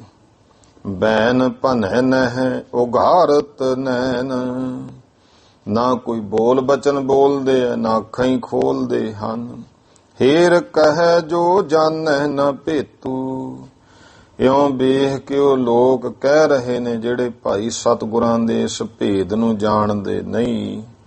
ਕਾਲੂ ਕੋ ਚਿੰਤ ਬਧੀ ਸੋ ਦੇਖ, ਜਦੋਂ ਲੋਕਾਂ ਦੀਆਂ ਗੱਲਾਂ ਸੁਣੀਆਂ, ਪੁੱਤਰ ਨੂੰ ਵੇਖਿਆ ਬਾਬਾ ਕਾਲੂ ਜੀ ਦੀ ਵੀ ਇਉਂ ਦੇਖ ਕੇ ਚਿੰਤਾ ਜੀ ਵੱਧ ਗਈ। ਬਸੇਖ ਉਪਾਏ ਕਰੇ ਜੋ ਬਤਾਇਆ। ਫਿਰ ਜੋ ਕਿਸੇ ਨੇ ਕਿਹਾ ਉਹ ਸਾਰੇ ਵਿਸ਼ੇਸ਼ ਉਪਾਅ ਵੀ ਕੀਤੇ। ਇਸ ਕੰਮ ਨੂੰ ਤਾਂ ਮੂਹਰੇ ਹੈ ਦੁਨੀਆ। ਆ ਮਾੜਾ ਜਿਹਾ ਕਿਸੇ ਦੇ ਕੋਈ ਹੋਵੇ, ਰੋਗ ਜਿਹਾ ਹੋ ਜੇ, ਠੀਕ ਨਾ ਹੁੰਦਾ ਹੋਵੇ, 35 ਰਹਿ ਦੇਣ ਵਾਲੇ ਚਲੇ ਜਾਣਗੇ। ਤੂੰ ਉੱਥੇ ਚਲੇ ਤਾਂ ਉੱਥੇ ਪਾਣੀ ਕਰ ਦਿੰਦੇ ਆ, ਫਲਾਨੀ ਜਗ੍ਹਾ ਚਲੇ ਉੱਥੇ ਸਿਆਣਾ ਆ ਇਹ ਕੰਮ ਨੂੰ ਏਜੰਟਪੁਣਾ ਕਰਦੇ। ਤੂੰ ਉੱਥੇ ਜਾ, ਮੱਥਾ ਟੇਕ, ਚੌਂਕੀਆਂ ਭਰ ਤਾਂ ਠੀਕ ਹੋ ਜਾਂਦਾ। ਤੇ ਕੋਈ ਕਰਮਾਂ ਵਾਲਾ ਮਿਲੂ ਜਿਹੜਾ ਕਹੋ ਭਾਈ ਗੁਰੂ ਗ੍ਰੰਥ ਸਾਹਿਬ ਸੱਚੇ ਪਾਤਸ਼ਾਹ ਕੋਲੇ ਜਾ ਕੇ ਅਰਦਾਸ ਕਰ, ਬੇਨਤੀ ਕਰ ਮਹਾਰਾਜ ਕੋਲੇ, ਸਭ ਤੇ ਵੱਡਾ ਸਤਿਗੁਰ ਨਾਨਕ ਆਪੇ ਬਾਂਹ ਫੜੂ। ਇਹ ਗੱਲ ਤਾਂ ਕੋਈ ਬਿਰਲਾ ਹੀ ਕਹੂ, ਕਿਉਂਕਿ ਜੇ ਤਾਂ ਇੱਧਰ ਨੂੰ ਪ੍ਰੇਮ ਹੋਏ ਫੇਰ ਹੈ ਨਾ। ਅੰਦਰੋਂ ਤਾਂ ਪ੍ਰੇਮ ਗੁਰਮੁਖੋ ਪਤਾ ਨਹੀਂ ਕਿੱਥੇ ਕਿੱਥੇ ਹੈ। ਉਹ ਫਿਰ ਹਾਲਤ ਹੋ ਜਾਂਦੀ ਹੈ ਬਈ ਮਹਾਰਾਜ ਨੂੰ ਕਹੀ ਜਾਣਾ, ਮਹਾਰਾਜ ਬਾਂਹ ਫੜ ਲਾ ਮੇਰੀ ਜਦੋਂ ਫਿਰ ਦੁੱਖ ਨੂੰ। ਮਹਾਰਾਜ ਕਹਿੰਦੇ ਪਹਿਲਾਂ 6-7 ਨੂੰ ਜਿਹਨੂੰ ਫੜਾਈ ਆ ਉਹ ਛੜਾ, ਹੱਥ ਪਾਉਣ ਨੂੰ ਤਾਂ ਜਗ੍ਹਾ ਨਹੀਂ। ਹਰੇਕ ਕੋਲੇ ਹੇ ਬਾਬਿਆ, ਹੇ ਪੀਰਾ, ਹੇ ਟਮਕਾਣਿਆ, ਇਹ ਫਲਾਣੇ ਦੇਵੀ, ਇਹ ਫਲਾਣ ਵਿੱਚ ਹੀ।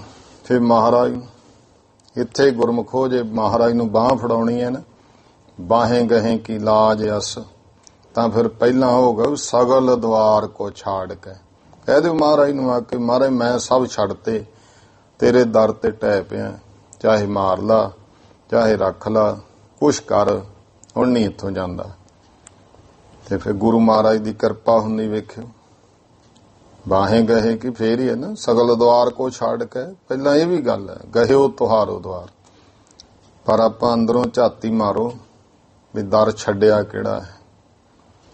ਰੋ ਵਿਚਾਰ ਇਸ ਤਰ੍ਹਾਂ ਦੇ ਹਾਲਤ ਨੇ। ਕੋਈ ਗੁਨੀਆ ਕੁਛ ਕਹਿੰਦੀ ਹੈ, ਕੋਈ ਕੁਛ ਕਹਿੰਦੀ ਹੈ। ਕਾਲੂ ਕੋ ਚਿੰਤ ਬਧੀ ਸੋ ਦੇਖ, ਬਸੇਖ ਉਪਾਏ ਕਰੇ ਜੋ ਬਤਾਇਆ। ਜੋ ਜੋ ਕੋਈ ਆ ਕੇ ਕਹਿੰਦਾ ਆ ਉਪਾਅ ਕਰ, ਉਹ ਕਰ, ਸਾਰੇ ਕਰਦੇ ਹਨ। ਫੇਰ ਮੌਲਾਨੇ ਕੇ ਪਾਸ ਗਇਓ। ਫੇਰ ਬਾਬਾ ਕਾਲੂ ਮੌਲਾਨਾ ਕੁਤਬਦੀਨ ਦੇ ਕੋਲ ਚਲਿਆ ਗਿਆ। ਉਸ ਨੂੰ ਕਿਹਾ ਸਭ ਨਾਨਕ ਕੋ ਬਿਰਤਾਂਤ ਸੁਣਾਇਆ। ਗੁਰੂ ਨਾਨਕ ਦੇਵ ਮਹਾਰਾਜ ਦਾ ਸਾਰਾ ਬਿਰਤਾਂਤ ਦੱਸਿਆ ਹੈ। ਹੋਸ਼ ਭਈ ਫਰਮੋਸ਼ ਸਭ ਹੈ। ਕਿਹਾ ਹੈ ਕੁਤਬਦੀਨ ਮੁੱਲਾ, ਉਹਦੀ ਹੋਸ਼ ਤਾਂ ਸਾਰੀ ਫਰਮੋਸ਼ ਹੋ ਗਈ, ਭਾਵ ਚਲੀ ਗਈ। ਨਹਿ ਜਾਣ ਸਕੈ ਕੋ ਕਾ ਤਿਸ ਥਾਇਆ। ਕੋਈ ਜਾਣ ਨਹੀਂ ਸਕਦਾ, ਕੋਈ ਨਹੀਂ ਜਾਣ ਸਕਿਆ ਉਹਨੂੰ ਹੋਇਆ ਕੀ ਹੈ। ਆਪ ਚੱਲੋ ਸੁਧ ਹੀਰ ਕੇ ਲੀਜੀਐ।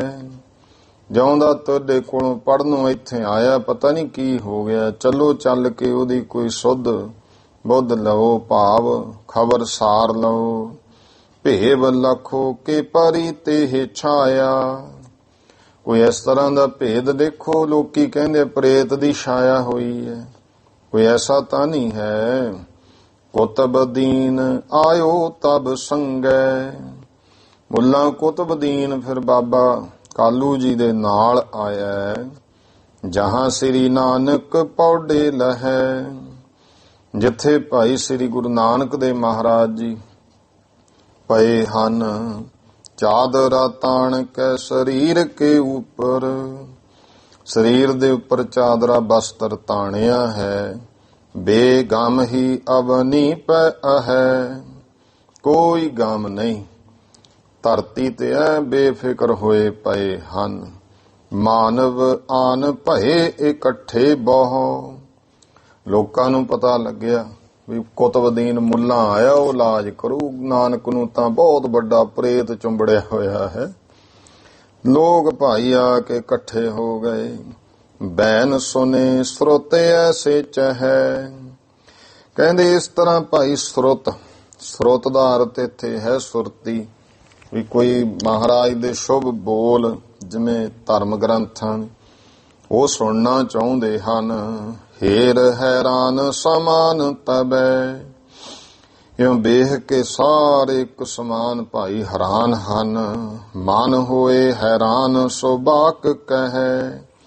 ਤੇ ਮਨ ਦੇ ਵਿੱਚ ਹੈਰਾਨ ਜੇ ਹੋ ਕੇ ਇੱਕ ਦੂਜੇ ਨੂੰ ਬਾਕ ਬੋਲ ਬਚਨ ਕਹਿੰਦੇ ਹਨ। ਕਬਿਤ ਆਏ ਕੈ ਮੁਲਾਨੇ ਨੇ ਦੁਆਏ ਕਰੀ ਬੈਸ ਢਿਗ। ਤਾਂ ਮੁੱਲਾ ਕੁਤਬਦੀਨ ਨੇ ਆ ਕੇ ਕੋਲ ਬੈਠ ਕੇ ਦੁਆ ਕੀਤੀ ਹੈ। ਤੁਮ ਪਰ ਮਿਹਰ ਸੋ ਪਰਵਦਗਾਰ ਕੀ। ਕਿਹਾ ਹੈ ਨਾਨਕ ਤੇਰੇ ਤੇ ਪਰਵਦਗਾਰ ਪਰਮੇਸ਼ਰ ਦੀ ਮਿਹਰ ਹੈ। ਬੈਸ ਲਗ ਮਾਹੇ ਭਈ ਚਾਤੁਰਤਾ ਬਸੇਖ ਤੋਹੇ। ਦੇਖ ਤੇਰੀ ਛੋਟੀ ਉਮਰ ਵਿੱਚ ਤੈਨੂੰ ਤੇ ਬਹੁਤ ਜ਼ਿਆਦੇ ਸਿਆਣਪ ਪ੍ਰਾਪਤ ਹੈ।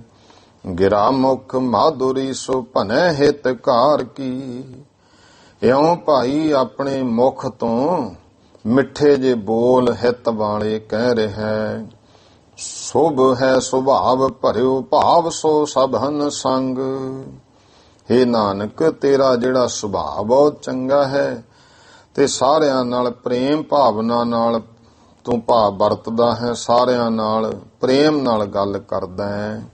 ਵਧੈ ਗੋ ਪ੍ਰਭਾਵ ਰੀਤ ਜਸ ਬਿਸਥਾਰ ਕੀ। ਕੋਈ ਬੋਲ ਬਚਨ ਕਹੋ ਜਿਹਦੇ ਨਾਲ ਫਿਰ ਇਹ ਪ੍ਰਭਾਵ ਵਧੂ, ਰੀਤ ਜਸ ਫੈਲੇਗਾ, ਇਹ ਰੀਤੀ ਜਸ ਵਿਸਥਾਰ ਦੀ ਵਧੇਗੀ। ਆਨਨ ਤੇ ਤੂਸਨ ਕੋ ਕਾਰਨ ਹੈ ਕਿਉ ਨਾ ਭਨੋ। ਮੁਖੋਂ ਤੁਸੀਂ ਚੁੱਪ ਹੋ, ਕੀ ਕਾਰਨ ਹੈ ਦੱਸਦੇ ਕਿਉਂ ਨਹੀਂ। ਹੇਰਤ ਮੈਂ ਤਾਤ ਸੁਧ ਤਜੀ ਘਰ ਬਾਰ ਕੀ। ਇਉਂ ਕਿਹਾ ਵੀ ਹੇਰਤ ਮੈਂ ਤਾਤ, ਇਹ ਪੁੱਤਰ ਵੇਖ ਰਹੇ ਹੈ। ਬਾਬਾ ਕਾਲੂ ਵੀ ਕਹਿ ਰਹੇ ਹੈ ਤੁਸੀਂ ਤੇ ਘਰ-ਬਾਰ ਦੀ ਸੋਝੀ ਹੋਈ ਖਬਰ ਹੀ ਛੱਡ ਦਿੱਤੀ ਹੈ, ਸੋਧੀ ਬੁੱਧੀ ਨਹੀਂ ਹੈ ਦੋਹਰਾ। ਮਸਟ ਕਰੀ ਨਾਨਕ ਤਬੈ ਦਇਓ ਨਾ ਉੱਤਰ ਕੋਏ। ਗੁਰੂ ਨਾਨਕ ਦੇ ਪਾਤਸ਼ਾਹ ਮਹਾਰਾਜ ਨੇ ਫਿਰ ਵੀ ਚੁੱਪ ਹੀ ਧਾਰੀ ਰੱਖੀ, ਕੋਈ ਉੱਤਰ ਨਹੀਂ ਦਿੱਤਾ ਹੈ। ਦੀਨ ਭਇਓ ਮੁੱਲਾ ਤਬੈ ਬਹੁਰੋ ਬਚਨ ਬਗੋਏ। ਤੇ ਜਿਹੜਾ ਮੁੱਲਾ ਸੀ ਕੁਤਬਦੀਨ ਬਹੁਤ ਨਿਮਾਣਾ ਜਿਹਾ ਹੋ ਗਿਆ ਤੇ ਫਿਰ ਉਸਨੇ ਇਉਂ ਬਚਨ ਕਹੇ ਹਨ। ਸਵਈਆ ਆਏ ਖਰੇ ਨਰ ਪਾਸ ਜਿਤੇ। ਜਿੰਨੇ ਵੀ ਲੋਕੀ ਹਨ ਐ ਨਾਨਕ ਤੂੰ ਪਰਵਦਗਾਰ ਰੂਪ ਹੈ। ਆ ਜਿੰਨੇ ਲੋਕ ਆ ਕੇ ਕੋਲ ਖੜੇ ਹਨ। ਤਬ ਬੈਨ ਸੁਨੇ ਮਨ ਚਾਹੋ ਇਹੀ। ਇਹ ਸਾਰੇ ਤੇਰੇ ਬੋਲ ਬਚਨ ਮਨ ਵਿੱਚ ਚਾਹੁੰਦੇ ਨੇ, ਸੁਣਨਾ ਚਾਹੁੰਦੇ ਹਨ। ਆਨਨ ਤੇ ਨਹਿ ਬੋਲਤ ਹੋ ਬਚ। ਆਨਨ ਮੁਖੋਂ ਤੁਸੀਂ ਆਪਣੇ ਮੁਖ ਤੋਂ ਕੋਈ ਬਚਨ ਕਿਉਂ ਨਹੀਂ ਬੋਲਦੇ। ਹੋਵਤ ਰੰਜ ਹਿਰਦੈ ਸਭ ਹੀ। ਸਾਰਿਆਂ ਦੇ ਅੰਦਰ ਇਹ ਹਿਰਦੇ ਵਿੱਚ ਇੱਕ ਰੰਜ ਜੀ ਹੈ ਵੀ ਇਹ ਕੀ ਕਾਰਨ ਹੈ। ਸਾਰੇ ਹੈਰਾਨ ਹੋ ਰਹੇ ਹਨ। ਮੋਰ ਕਰੈ ਤੁਮ ਬੋਲੋ ਥੋਰ ਸਾ। ਮੋਰ ਕਰੈ ਹੋਰ ਕਰੋ, ਭਾਵ ਤੁਸੀਂ ਸਾਰੇ ਇਹ ਕਹਿੰਦੇ ਤੁਸੀਂ ਥੋੜਾ ਹੀ ਬਹੁਤਾ ਨਾ, ਕੋਈ ਇੱਕ ਦੋ ਲਫ਼ਜ਼ ਹੀ ਬੋਲ ਦਿਓ। ਮਾਨੀ ਹੈਰਾਨੀ ਸੋ ਕੈਸੇ ਕਹੀ। ਇਉਂ ਕਹਿੰਦੇ ਹੈਰਾਨੀ ਜੀ ਮੰਨੀ ਹੈ ਵੀ ਇਹ ਤੁਸੀਂ ਕੀ ਕਰ ਰਹੇ ਹੋ। ਹੇਤ ਖੁਦਾਏ ਉਠੋ ਇੱਕ ਬਾਰ। ਜਦੋਂ ਬਾਰ-ਬਾਰ ਕੁਤਬਦੀਨ ਮੁੱਲਾ ਨੇ ਕਿਹਾ ਮਹਾਰਾਜ ਨਹੀਂ ਬੋਲੇ ਨਾ, ਫਿਰ ਕਹਿੰਦਾ ਹੇ ਨਾਨਕ ਤੈਨੂੰ ਖੁਦਾ ਦਾ ਵਾਸਤਾ। ਹੇਤ ਖੁਦਾਏ ਉਠੋ ਇੱਕ ਵਾਰੀ ਤੇ ਉਠੋ। ਉਚਾਰ ਕਰੋ ਔਰ ਜੈਸੇ ਅਹੀ। ਜੋ ਤੁਹਾਡੇ ਹਿਰਦੇ ਮਨ ਵਿੱਚ ਹੈ, ਜੋ ਵੀ ਹੈ ਕੋਈ ਬਚਨ ਕਹੋ, ਤੁਹਾਨੂੰ ਖੁਦਾ ਦਾ ਵਾਸਤਾ ਹੈ। ਅੜਿਲ ਮੁੱਲਾ ਕੇ ਸੁਨ ਬੈਨ। ਮੁੱਲਾਂ ਦੇ ਇਹ ਬੋਲ ਜਦੋਂ ਸੁਣੇ ਨਾ, ਹੇ ਨਾਨਕ ਤੈਨੂੰ ਖੁਦਾ ਦਾ ਵਾਸਤਾ। ਦੀਨ ਅਤ ਜੋ ਭਇਓ। ਇਹ ਦੇਖਿਆ ਬਹੁਤ ਹੀ ਨਿਮਾਣਾ ਹੋ ਗਿਆ ਹੈ ਕੁਤਬਦੀਨ ਮੁੱਲਾ। ਬਹੁਰੋ ਹੇਤ ਖੁਦਾਏ। ਫਿਰ ਇਹ ਕਹਿਤਾ ਕਿ ਖੁਦਾ ਦਾ ਵਾਸਤਾ ਹੈ, ਖੁਦਾ ਦੇ ਵਾਸਤੇ। ਨਾਮ ਮੁਖ ਤੇ ਲਿਓ। ਉਹਨੇ ਇਹ ਮੁਖ ਤੋਂ ਬੋਲ ਕਹੇ ਨੇ, ਨਾਨਕ ਤੈਨੂੰ ਖੁਦਾ ਦਾ ਵਾਸਤਾ, ਦੋਨੋਂ ਚਸ਼ਮ ਕੁਸ਼ਾਦ। ਇਹ ਗੁਰਮੁਖੋ ਨਾਨਕ ਪ੍ਰਕਾਸ਼ ਦੇ ਵਿੱਚ ਭਾਈ ਸੰਤੋਖ ਸਿੰਘ ਜੀ ਨੇ ਵੀ ਇਹੀ ਅੜਿੱਲ ਲਿਖਿਆ ਤੇ ਸੰਤ ਰੇਣ ਪ੍ਰੇਮ ਸਿੰਘ ਜੀ ਨੇ ਉੱਥੋਂ ਇਹ ਲਿਆ ਹੈ। ਦੋਨੋਂ ਚਸ਼ਮ ਕੁਸ਼ਾਦ। ਚਸ਼ਮ ਨਾਮ ਅੱਖਾਂ ਦਾ, ਇਹ ਤੇ ਬਹੁਤ ਵਾਰ ਦੱਸਿਆ ਨਾ, ਫਾਰਸੀ ਦਾ ਸ਼ਬਦ ਹੈ ਚਸ਼ਮ, ਅੱਖਾਂ। ਇੱਥੋਂ ਹੀ ਫਿਰ ਚਸ਼ਮਾ ਬਣ ਗਿਆ, ਐਨਕ। ਇਹ ਵੀ ਅੱਖਾਂ ਹੀ ਹੈ ਤੇ ਇਹ ਵੈਸੇ ਫਾਰਸੀ ਦੇ ਵਿੱਚੋਂ ਆਇਆ ਸ਼ਬਦ ਹੈ। ਚਸ਼ਮ ਕਹਿ ਲੋ, ਅੱਖਾਂ ਕਹਿ ਲੋ, ਨੈਣ ਕਹਿ ਲੋ, ਨੇਤਰ ਕਹਿ ਲੋ, ਇਹ ਵੱਖ-ਵੱਖ ਭਾਸ਼ਾਵਾਂ ਦੇ ਸ਼ਬਦ ਹੈ, ਅਰਥ ਇੱਕੋ ਹੀ ਹੈ। ਦੋਨੋਂ ਚਸ਼ਮ ਕੁਸ਼ਾਦ। ਕੁਸ਼ਾਦ ਨਾਮ ਹੈ ਖੋਲਣ ਦਾ। ਕੋਈ ਦੋਨੇ ਉਸ ਸਮੇਂ ਫਿਰ ਮਹਾਰਾਜ ਨੇ ਅੱਖਾਂ ਖੋਲੀਆਂ। ਨਿਸ਼ਸਤ ਹੈ ਸਾਮੂਹੇ, ਤਿਉਂ ਸਾਹਮਣੇ ਫਿਰ ਮਹਾਰਾਜ ਸਭ ਦੇ ਬੈਠ ਗਏ। ਹੋ ਬੋਲੇ ਰਾਗ ਤਿਲੰਗ। ਫਿਰ ਸਤਿਗੁਰੂ ਜੀ ਤਿਲੰਗ ਰਾਗ ਦੇ ਵਿੱਚ ਬੋਲੇ ਸ਼ਬਦ ਜੋ ਦੁੱਖ ਦਹੇ। ਉਹ ਸ਼ਬਦ ਜਿਹੜਾ ਭਾਈ ਸਾਰਿਆਂ ਦੇ ਦੁੱਖਾਂ ਦਾ ਦਾਹ ਕਰਨ ਵਾਲਾ ਹੈ, ਦੁੱਖਾਂ ਦਾ ਨਾਸ਼ ਕਰਨ ਵਾਲਾ ਹੈ, ਉਹ ਸਤਿਗੁਰਾਂ ਨੇ ਸ਼ਬਦ ਕਿਹਾ। ਸ੍ਰੀ ਮੁਖ ਵਾਕ ਤਿਲੰਗ ਮਹੱਲਾ ਪਹਿਲਾ। ਇਹ ਭਾਈ ਰਾਗ ਇੱਥੋਂ ਸ਼ੁਰੂ ਹੁੰਦਾ ਹੈ, ਤਿਲੰਗ ਰਾਗ। ਰਾਗ ਤਿਲੰਗ ਮਹੱਲਾ ਪਹਿਲਾ, ਘਰ ਪਹਿਲਾ। ਤੇ ਪੰਜਵੇਂ ਪਾਤਸ਼ਾਹ ਮਹਾਰਾਜ ਨੇ ਫਿਰ ਮਹਾਮੰਤਰ ਰੂਪ ਮੰਗਲ ਨਾਲ ਲਾਇਆ। ਇੱਕ ਓੰਕਾਰ ਸਤਨਾਮ ਕਰਤਾ ਪੁਰਖ ਨਿਰਭਉ ਨਿਰਵੈਰ ਅਕਾਲ ਮੂਰਤ ਅਜੂਨੀ ਸੈਭੰ ਗੁਰ ਪ੍ਰਸਾਦ, ਇਹ ਨਾਲ ਲਾਇਆ ਹੈ। ਤੋ ਇਹਦੀ ਉਥਾਨਕਾ ਦੇਖੋ, ਇਹ ਇਤਿਹਾਸਕ ਇਹ ਭਾਵ ਹੈ। ਸਤਿਗੁਰੂ ਸੱਚੇ ਪਾਤਸ਼ਾਹ ਨੇ ਫਿਰ ਇਹ ਭਾਈ ਤਿਲੰਗ ਰਾਗ ਦੇ ਵਿੱਚ ਬਚਨ ਕਹੇ। ਯਕ ਅਰਜ ਗੁਫਤਮ ਭੇਸ ਤੋ ਦਰ ਗੋਸ ਕੁਨ ਕਰਤਾਰ। ਕਰਤਾਰ, ਹੇ ਪਰਮੇਸ਼ਰ, ਹੇ ਕਰਤਾਰ, ਹੇ ਸਭ ਦੇ ਰਚਨਹਾਰੇ। ਯਕ ਅਰਜ ਗੁਫਤਮ, ਗੁਫਤਮ ਕਹਿੰਦੇ ਮੈਂ ਤੁਹਾਡੇ ਅੱਗੇ ਇੱਕ, ਯਕ ਦਾ ਭਾਵ ਇੱਕ, ਅਰਜ ਕਹੀਏ ਬੇਨਤੀ, ਗੁਫਤਮ ਤੁਹਾਡੇ ਅੱਗੇ ਇਹ ਬੇਨਤੀ ਕਹਿਣਾ ਇੱਕ। ਪੇਸ ਤੋਂ ਤੁਹਾਡੇ ਅੱਗੇ ਇਹ ਬੇਨਤੀ ਕਰਦਾ ਹਾਂ, ਪੇਸ਼ ਕਰਨੀ ਤੇਰੇ ਅੱਗੇ। ਦਰ ਗੋਸ ਕੁਨ ਕਰਤਾਰ। ਗੋਸ ਨਾਮ ਕੰਨਾਂ ਦਾ ਹੈ। ਦਰ ਗੋਸ ਕੁਨ, ਹਾਂ ਗੋਸ ਕਹੀਏ ਵੀ ਆਪਣੇ ਕੰਨਾਂ ਦੇ ਵਿੱਚ, ਇਹ ਕਰਤਾਰ ਤੂੰ ਸੁਣਨਾ ਕਰ। ਕੁਨ ਕਰਤਾਰ, ਜਿਵੇਂ ਆਪਾਂ ਕਿ ਵੀ ਕੰਨ ਕਰਕੇ ਸੁਣ, ਧਿਆਨ ਨਾਲ, ਕਿਰਪਾ ਕਰਕੇ ਸੁਣ। ਹੱਕਾ ਕਬੀਰ ਕਰੀਮ ਤੂੰ ਬੇਅੈਬ ਪਰਵਦਗਾਰ। ਕਿ ਹੇ ਪਰਮੇਸ਼ਰ ਤੂੰ ਹੱਕਾ ਹੈ। ਹੱਕ ਕਹੀਏ ਤੂੰ ਸੱਚਾ ਹੈ, ਸੱਚ ਸਰੂਪ ਹੈ। ਕਬੀਰ ਕਰੀਮ ਤੂੰ, ਕਬੀਰ ਕਹੀਏ ਤੂੰ ਵੱਡਾ ਹੈ ਸਭ ਤੋਂ, ਕਰੀਮ ਕਹੀਏ ਤੂੰ ਕਿਰਪਾਲੂ ਹੈ। ਆ ਜਿਹੜਾ ਸ਼ਬਦ ਹੈ ਨਾ, ਤੇ ਉਹ ਕਬੀਰ ਪੰਥੀ ਹੈ। ਹੁਣ ਉਹ ਸਾਧ ਜੇਲ੍ਹ 'ਚ ਬੈਠਾ ਹੈ, ਰਾਮਪਾਲ, ਪੁੱਠੇ ਕੰਮਾਂ 'ਚ, ਤੇ ਉਹ ਆ ਸ਼ਾਇਦ ਹਰਿਆਣੇ 'ਚ ਹੈ। ਉਹਨੇ ਬੜੇ ਮਗਰ ਲਾਏ। ਉਹ ਕਹਿੰਦਾ ਦੇਖੋ ਵੀ ਕਬੀਰ ਪ੍ਰਮਾਤਮਾ ਸੀ। ਗੁਰੂ ਨਾਨਕ ਦੇਵ ਮਹਾਰਾਜ ਨੇ ਕਬੀਰ ਨੂੰ ਆਖੇ ਗੁਰੂ ਧਾਰਿਆ। ਤੇ ਉਹ ਫਿਰ ਇਹਦੇ ਅਰਥ ਕਰਦਾ ਵੀ ਭਗਤ ਕਬੀਰ ਨੂੰ ਕਿਹਾ ਹੱਕਾ ਕਬੀਰ ਕਰੀਮ ਤੂੰ, ਵੀ ਹੇ ਕਬੀਰ ਤੂੰ ਹੀ ਸੱਚ ਸਰੂਪ ਤੇ ਤੂੰ ਹੀ ਕਿਰਪਾਲੂ ਸਰੂਪ ਹੈ। ਇਹ ਜਿਹੜੇ ਇਸ ਤਰ੍ਹਾਂ ਹੁੰਦਾ, ਐ ਤਾਂ ਬਾਣੀ ਵਿੱਚ ਆਉਂਦਾ ਵੀ ਗੁਣ ਗਾਵੇ, ਜਿਹੜੇ ਭੱਟਾਂ ਦੀ ਬਾਣੀ ਹੈ ਮੇਰੇ ਤੁਕ ਵਿਸਰੇ, ਉਹਦੇ ਵਿੱਚ ਸਾਰੇ ਭਗਤਾਂ ਦਾ ਨਾਮ ਲਿਖਿਆ ਵੀ ਭਗਤ ਕਬੀਰ ਤਰਲੋਚਨ ਗੁਣ ਗਾਵੇ ਰਵਿਦਾਸ ਭਗਤ ਕਬੀਰ। ਇਸ ਤਰ੍ਹਾਂ ਵੀ ਤੂੰ ਹੇ ਗੁਰੂ ਨਾਨਕ ਦੇ ਮਹਾਰਾਜ ਕਾਲ ਪੁਰਖ ਰੂਪ ਹੈ, ਸਾਰੇ ਭਗਤ ਤੇਰੇ ਗੁਣ ਗਾਉਂਦੇ ਆ ਬ੍ਰਹਮ ਰੂਪ ਦੇ ਵਿੱਚ। ਤੇ ਬਾਣੀ ਵਿੱਚ ਗੁਰਮੁਖੋ ਸ਼ਬਦ ਆਉਂਦੇ ਨੇ। ਤੇ ਇਸ ਤਰ੍ਹਾਂ ਕੋਈ ਆਪਣੇ ਨਾਲੋਂ, ਕਬੀਰ ਦਾ ਅਰਥ ਹੈ ਵੱਡਾ, ਤੇ ਉਹਨਾਂ ਨੇ ਚੱਕ ਕੇ ਇਸ ਗੱਲ ਨੂੰ, ਭਗਤ ਕਬੀਰ ਜੀ ਦੀ ਬਾਣੀ ਹੈ ਗੁਰੂਆਂ, ਤੇ ਭਗਤ ਕਬੀਰ ਜੀ ਨੂੰ ਤਾਂ ਨਿਰਾਕਾਰ ਦਾ ਉਪਦੇਸ਼ ਗੁਰੂ ਨਾਨਕ ਦੇਵ ਮਹਾਰਾਜ ਨੇ ਦਿੱਤਾ। ਜਿਹੜਾ ਆਉਂਦਾ ਨਾ ਕਬੀਰ ਸਤਿਗੁਰ ਸੂਰਮੇ ਬਾਹਿਆ ਬਾਣ ਜੋ ਇੱਕ, ਉੱਥੇ ਸਤਿਗੁਰੂ ਗੁਰੂ ਨਾਨਕ ਦੇਵ ਮਹਾਰਾਜ ਨੂੰ ਕਿਹਾ, ਕਿਉਂਕਿ ਪਹਿਲਾਂ ਉਹ ਸਵਾਮੀ ਰਾਮਾਨੰਦ ਦੇ ਚੇਲੇ ਸੀ। ਜੇ ਉਹਨਾਂ ਨੂੰ ਲਿਖਦੇ ਤਾਂ ਫਿਰ ਉਹ ਗੁਰੂ ਦਾ ਸਵਾਮੀ ਲਿਖਣਾ ਸੀ।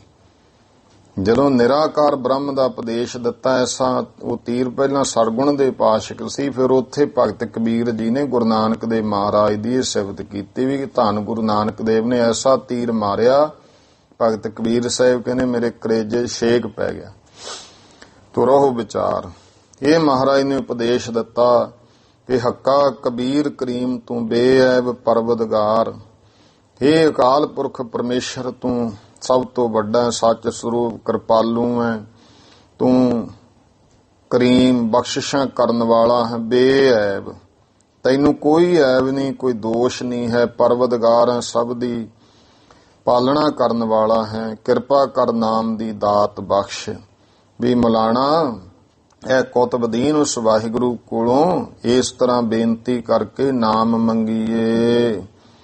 ਦੁਨੀਆ ਮੁਕਾਮੇ ਫਾਨੀ ਤਹਕੀਕ ਦਿਲ ਦਾਨੀ, ਦੁਨੀਆ ਮੁਕਾਮੇ ਫਾਨੀ।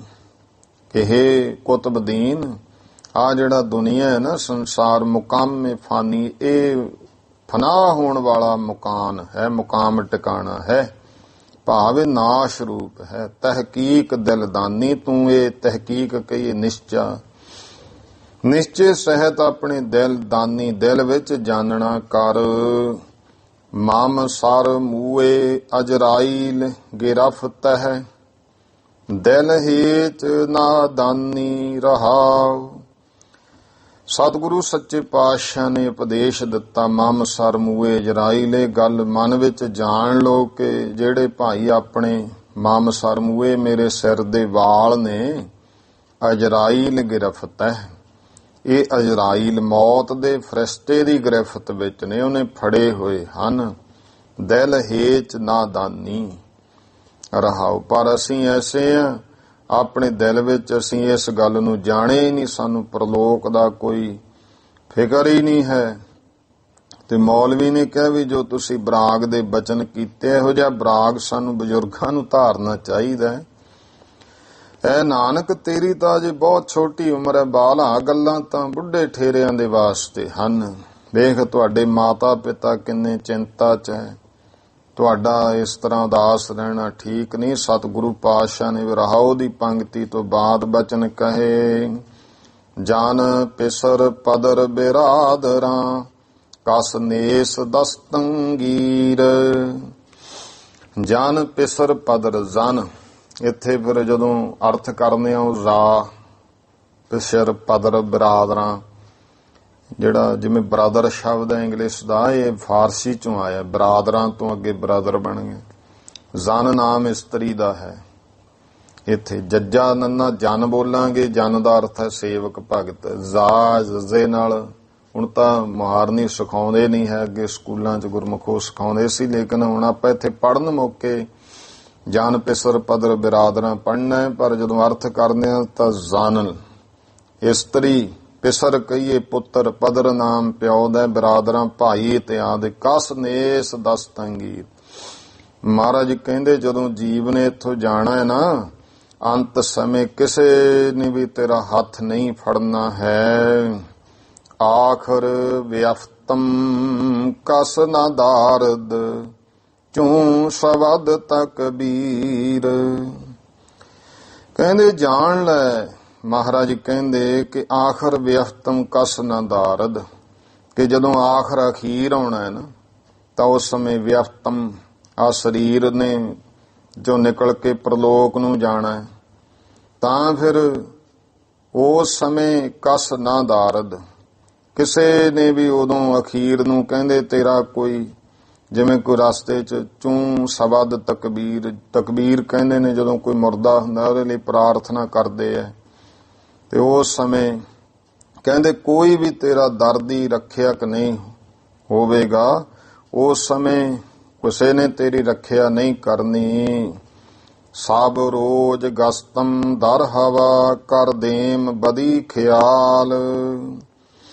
ਉਸ ਸਮੇਂ ਜਾਣ ਲੈ ਹੇ ਕੁਤਬਦੀਨ ਮੁੱਲਾ ਸਭ ਰੋਜ਼, ਸਭ ਦਾ ਅਰਥ ਹੈ ਰਾਤ, ਰੋਜ਼ ਦਾ ਅਰਥ ਹੈ ਦਿਨ। ਗਸਤਮ ਕਹਿੰਦੇ ਦਿਨ ਰਾਤ ਜਿਹੜਾ ਹੈ ਇਹਦੇ ਵਿੱਚ ਗਸਤ ਭਾਵ ਫਿਰ ਰਿਹਾ, ਦਿਨ ਰਾਤ ਲੰਘੀ ਜਾਂਦੇ ਨੇ। ਦਰ ਹਵਾ ਇਸ ਤਰ੍ਹਾਂ ਕਹਿੰਦੇ ਬਾਸ਼ਨਾ ਹਵਾ ਕਈ ਇੱਛਾਵਾਂ ਦੇ ਵਿੱਚ ਗ੍ਰਸਤ ਹੋਇਆ ਫਿਰਦਾ ਕਰਦੇਮ ਬਦੀ ਖਿਆਲ, ਤੇ ਇਉਂ ਹਰ ਸਮੇਂ ਬਦੀ ਮਾੜੇ ਕੰਮਾਂ ਦਾ ਹੀ ਖਿਆਲ ਕਰਦਾ ਹੈ। ਗਾਹੇ ਨਾ ਨੇਕੀ ਕਾਰ ਕਰਦਮ ਮਾਮ ਈ ਚਿਨੀ ਅਹਵਾਲ। ਮਹਾਰਾਜ ਜੀ ਕਹਿੰਦੇ ਜਾਣ ਲੈ ਕਿ ਕਦੇ ਨੇਕੀ ਤਾਂ ਮੈਂ ਕੀਤੀ ਨਹੀਂ ਹੈ, ਭਲਾ ਕੰਮ ਨਹੀਂ ਕੀਤਾ, ਤੇ ਕਦੇ ਵੀ ਇਸ ਤਰ੍ਹਾਂ ਦਾ ਕਾਰ ਕਰਦਮ ਇਹੋ ਜਿਹੀ ਕਾਰ ਨਹੀਂ ਕੀਤੀ। ਮਾਮੀ ਚਿਨੀ ਅਹਵਾਲ, ਹੇ ਪਰਮੇਸ਼ਰ ਉਹਦੇ ਅੱਗੇ ਬੇਨਤੀ ਕਰੋ ਵੀ ਮੇਰਾ ਤਾਂ ਇਹੋ ਜਿਹਾ ਹਾਲ ਹੈ। ਬਦ ਬਖਤ ਹਮ ਚੋ ਬਖੀਲ ਗਾਫਿਲ ਬੇਨਜ਼ਰ ਬੇਬਾਕ। ਹੇ ਪਰਮੇਸ਼ਰ ਇਹ ਕੁਤਬਦੀਨ ਮੁੱਲਾ ਖੁਦਾ ਅੱਗੇ ਬੇਨਤੀ ਕਰੋ। ਬਦ ਬਖਤ ਕੇ ਵਾਹਿਗੁਰੂ ਅਸੀਂ ਤਾਂ ਬੜੇ ਬਦ ਬਖਤ ਆ, ਮਾੜੇ ਭਾਗਾਂ ਵਾਲੇ ਆ। ਹਮ ਚੋ ਬਖੀਲ ਅਸੀਂ ਕੰਜੂਸ ਆ, ਸਾਰੇ ਲਾਲਚੀ ਆ, ਈਰਖਾਵਾਦੀ ਆ, ਗਾਫਲ, ਤੇ ਅਸੀਂ ਤਾਂ ਬੇਖਬਰੇ ਹੋਏ ਆ, ਸਿਮਰਨ ਨਹੀਂ ਕਰਦੇ ਰੱਬ ਵੱਲੋਂ, ਗਾਫਲ ਆ, ਸੁਸਤ ਆ। ਬੇਨਜ਼ਰ ਬੇਬਾਗ ਸਾਡੀ ਨਜ਼ਰ ਵੀ ਚੰਗੀ ਨਹੀਂ ਹੈ।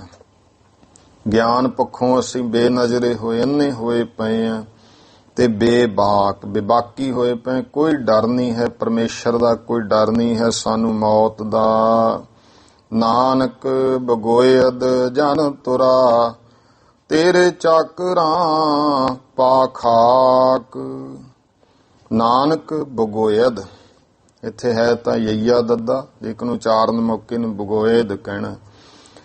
ਗੁਰੂ ਨਾਨਕ ਦੇ ਪਾਤਸ਼ਾਹ ਜੀ ਬਗੋਇਦ ਭਾਵ ਕਥਨ ਕਰ ਰਹੇ ਆ ਜਨ ਤੁਰਾ ਕਿ ਹੇ ਖੁਦਾ ਇਉਂ ਬੇਨਤੀ ਕਰੋ ਮੈਂ ਤੇਰਾ ਦਾਸ ਹਾਂ, ਤੇਰੇ ਚਾਕਰਾਂ ਪਾ ਖਾਕ, ਤੇਰੇ ਸੇਵਕਾਂ ਭਗਤਾਂ ਦੇ ਮੈਂ ਚਰਨਾਂ ਦੀ ਧੂੜ ਹਾਂ ਤੇ ਧੂੜੀ ਹੀ ਮੰਗਦਾ ਹਾਂ।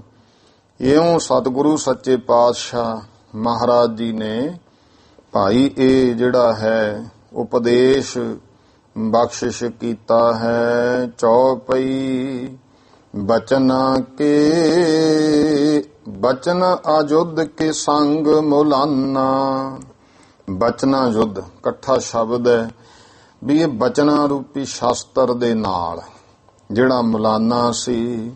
ਘਾਇਲ ਭਾ ਤਨ ਸੁਧ ਬਿਸਰਾਨਾ, ਉਹ ਭਾਈ ਘਾਇਲ ਹੀ ਹੋ ਗਿਆ ਸਰੀਰ ਕਰਕੇ, ਸੁਧੀ ਉਹਦੀ ਸੁਧ ਬੁੱਧੀ ਖਤਮ ਹੋ ਗਈ। ਅਤ ਤੀਖਨ ਸੋ ਭਿਦ ਗਇਓ ਮਰਮ, ਉਹਦਾ ਤਾਂ ਅਤੀ ਜਿਵੇਂ ਕੋਈ ਤਿੱਖੇ ਨਾਲ ਕੋਈ ਸ਼ਬਦਾਂ ਨਾਲ ਇਹ ਜਿਹੜੇ ਸ਼ਬਦ ਉਚਾਰੇ ਮਹਾਰਾਜ ਨੇ ਬਚਨ ਮਰਮੂ ਕੋ ਇਹਦਾ ਹਿਰਦਾ ਭੇਦਿਆ ਵਿੰਨਿਆ ਗਿਆ। ਛੇਦੇ ਅੰਗ ਹਉਮੈ ਸੰਗ ਭਰਮ, ਉਹਦਾ ਤਾਂ ਸਾਰਾ ਸਰੀਰ ਹੀ ਛੇਦਿਆ ਗਿਆ। ਹਉਮੈ ਭਰਮ ਤੇ ਆਦਿਕ ਭਾਵ ਸਾਰੇ ਹੀ ਕੱਟੇ ਗਏ। ਜਗਤ ਅਸਾਰ ਜਾਨ ਦੁਖ ਦਾਨੀ, ਆ ਜਗਤ ਨੂੰ ਅਸਾਰ ਝੂਠਾ ਤੇ ਦੁਖਦਾਈ ਜਾਣ ਲਿਆ। ਸ੍ਰੀ ਗੁਰ ਕੀ ਮਹਿਮਾ ਪਹਿਚਾਨੀ, ਮੁੱਲਾ ਕੁਤਬਦੀਨ ਨੇ ਧੰਨ ਗੁਰੂ ਨਾਨਕ ਦੇ ਪਾਤਸ਼ਾਹ ਦੀ ਮਹਿਮਾ ਨੂੰ ਜਾਣਿਆ ਹੈ। ਬੰਦ ਹਾਥ ਜੁਗ ਕਰੀ ਸੋ ਬੰਦਨ, ਉਹਨੇ ਦੋਵੇਂ ਹੱਥ ਜੋੜ ਕੇ ਸਤਿਗੁਰਾਂ ਨੂੰ ਬੰਦਨਾ ਕੀਤੀ।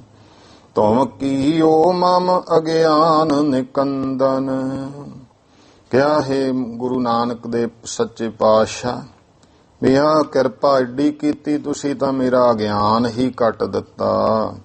ਪੂਰਨ ਪੁਰਖ ਰੂਪ ਧਰ ਸਾਧੂ, ਤੁਸੀਂ ਤੇ ਪੂਰਨ ਪੁਰਖ ਖੁਦਾ ਹੋ, ਇੱਥੇ ਇੱਕ ਸਾਧੂ ਦਾ ਰੂਪ ਧਾਰ ਲਿਆ। ਨਰਨ ਉਧਾਰੋ ਬੁੱਧ ਅਗਾਧੂ, ਤੁਸੀਂ ਤਾਂ ਬਹੁਤ ਵੱਡੀ ਬੁੱਧੀ ਦੇ ਮਾਲਕ ਹੋ, ਲੋਕਾਂ ਨੂੰ ਦਾ ਉਧਾਰ ਕਰਨ ਵਾਸਤੇ ਹੀ ਰੂਪ ਧਾਰਿਆ ਹੈ। ਕਮਲ ਬਦਨ ਜਿਮ ਤੁਮ ਔਰ ਆਵੇ, ਕਮਲ ਬਦਨ ਤੁਹਾਡੇ ਕਮਲ ਵਰਗੇ ਮੁਖ ਚੋਂ ਜਿਵੇਂ ਤੁਹਾਡੇ ਹਿਰਦੇ ਤੋਂ ਜੋ ਵੀ ਬਚਨ ਆਉਂਦੇ ਨੇ ਜਾਂ ਜੋ ਵੀ ਤੁਹਾਡੇ ਹਿਰਦੇ ਵਿੱਚ ਆਉਂਦਾ ਹੈ, ਇਹ ਕਮਲ ਕਮਲ ਵਰਗੇ ਮੁਖ ਵਾਲੇ ਨਾਨਕ ਜੋ ਤੁਹਾਡੇ ਮਨ ਵਿੱਚ ਆਉਂਦਾ ਹੈ, ਤਸ ਬਿਧ ਕਰੋ ਨਾ ਕੋ ਉਲਵਾਵੇ।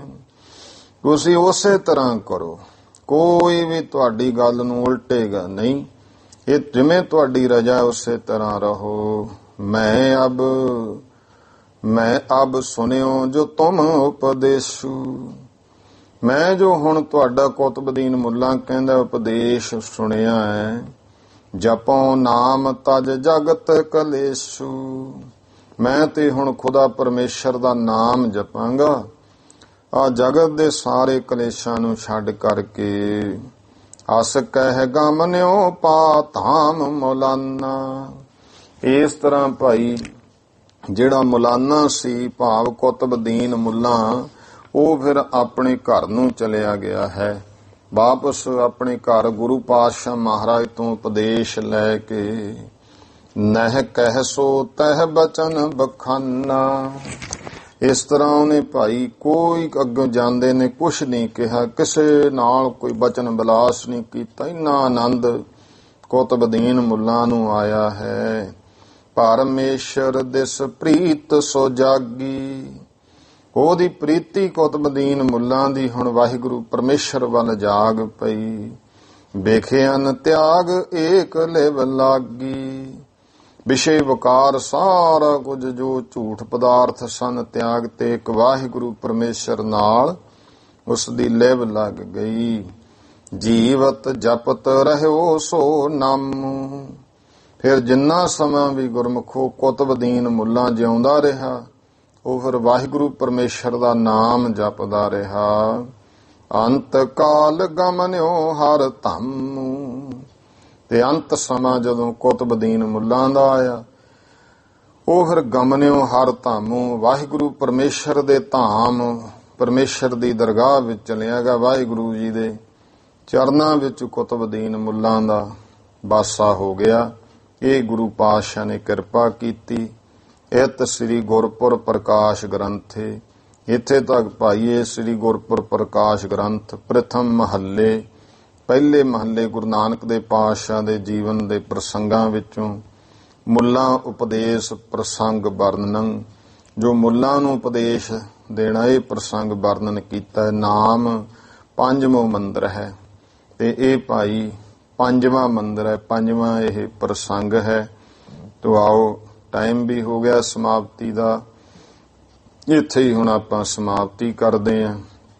ਤੇ ਫਿਰ ਗੁਰੂ ਪਾਤਸ਼ਾਹ ਮਹਾਰਾਜ ਜਿਹੜਾ ਜਗਿਓ ਪਵੀਤ ਵਾਲੀ ਕਥਾ ਆਉਂਦੀ ਹੈ, ਤੇ ਉਹ ਕੱਲ ਦੇ ਸਮੇਂ ਆਊਗੀ। ਜਨੇਊ ਪਾਉਣ ਵਾਲਾ ਪ੍ਰਸੰਗ ਕਿਵੇਂ ਹੋਇਆ, ਕਿਵੇਂ ਫਿਰ ਉਪਦੇਸ਼ ਦਿੱਤਾ ਮਹਾਰਾਜ ਨੇ। ਤੋ ਆਓ, ਭੁੱਲ ਚੁੱਕ ਦੀ ਖਿਮਾ ਸਰਬੱਤ ਮਾਈ ਭਾਈ ਉਚਾਰਨ ਕਰੋ ਜੀ। ਵਾਹਿਗੁਰੂ ਨਾਮ ਜਹਾਜ ਹੈ, ਚੜੇ ਸੋ ਉਤਰੇ ਪਾਰ। ਜੋ ਸ਼ਰਧਾ ਕਰ ਸੇਵੰਦੇ, ਗੁਰ ਪਾਰ ਉਤਾਰਨ ਹਾਰ। ਵਾਹਿਗੁਰੂ ਜੀ ਕਾ ਖਾਲਸਾ, ਵਾਹਿਗੁਰੂ ਜੀ ਕੀ ਫਤਿਹ।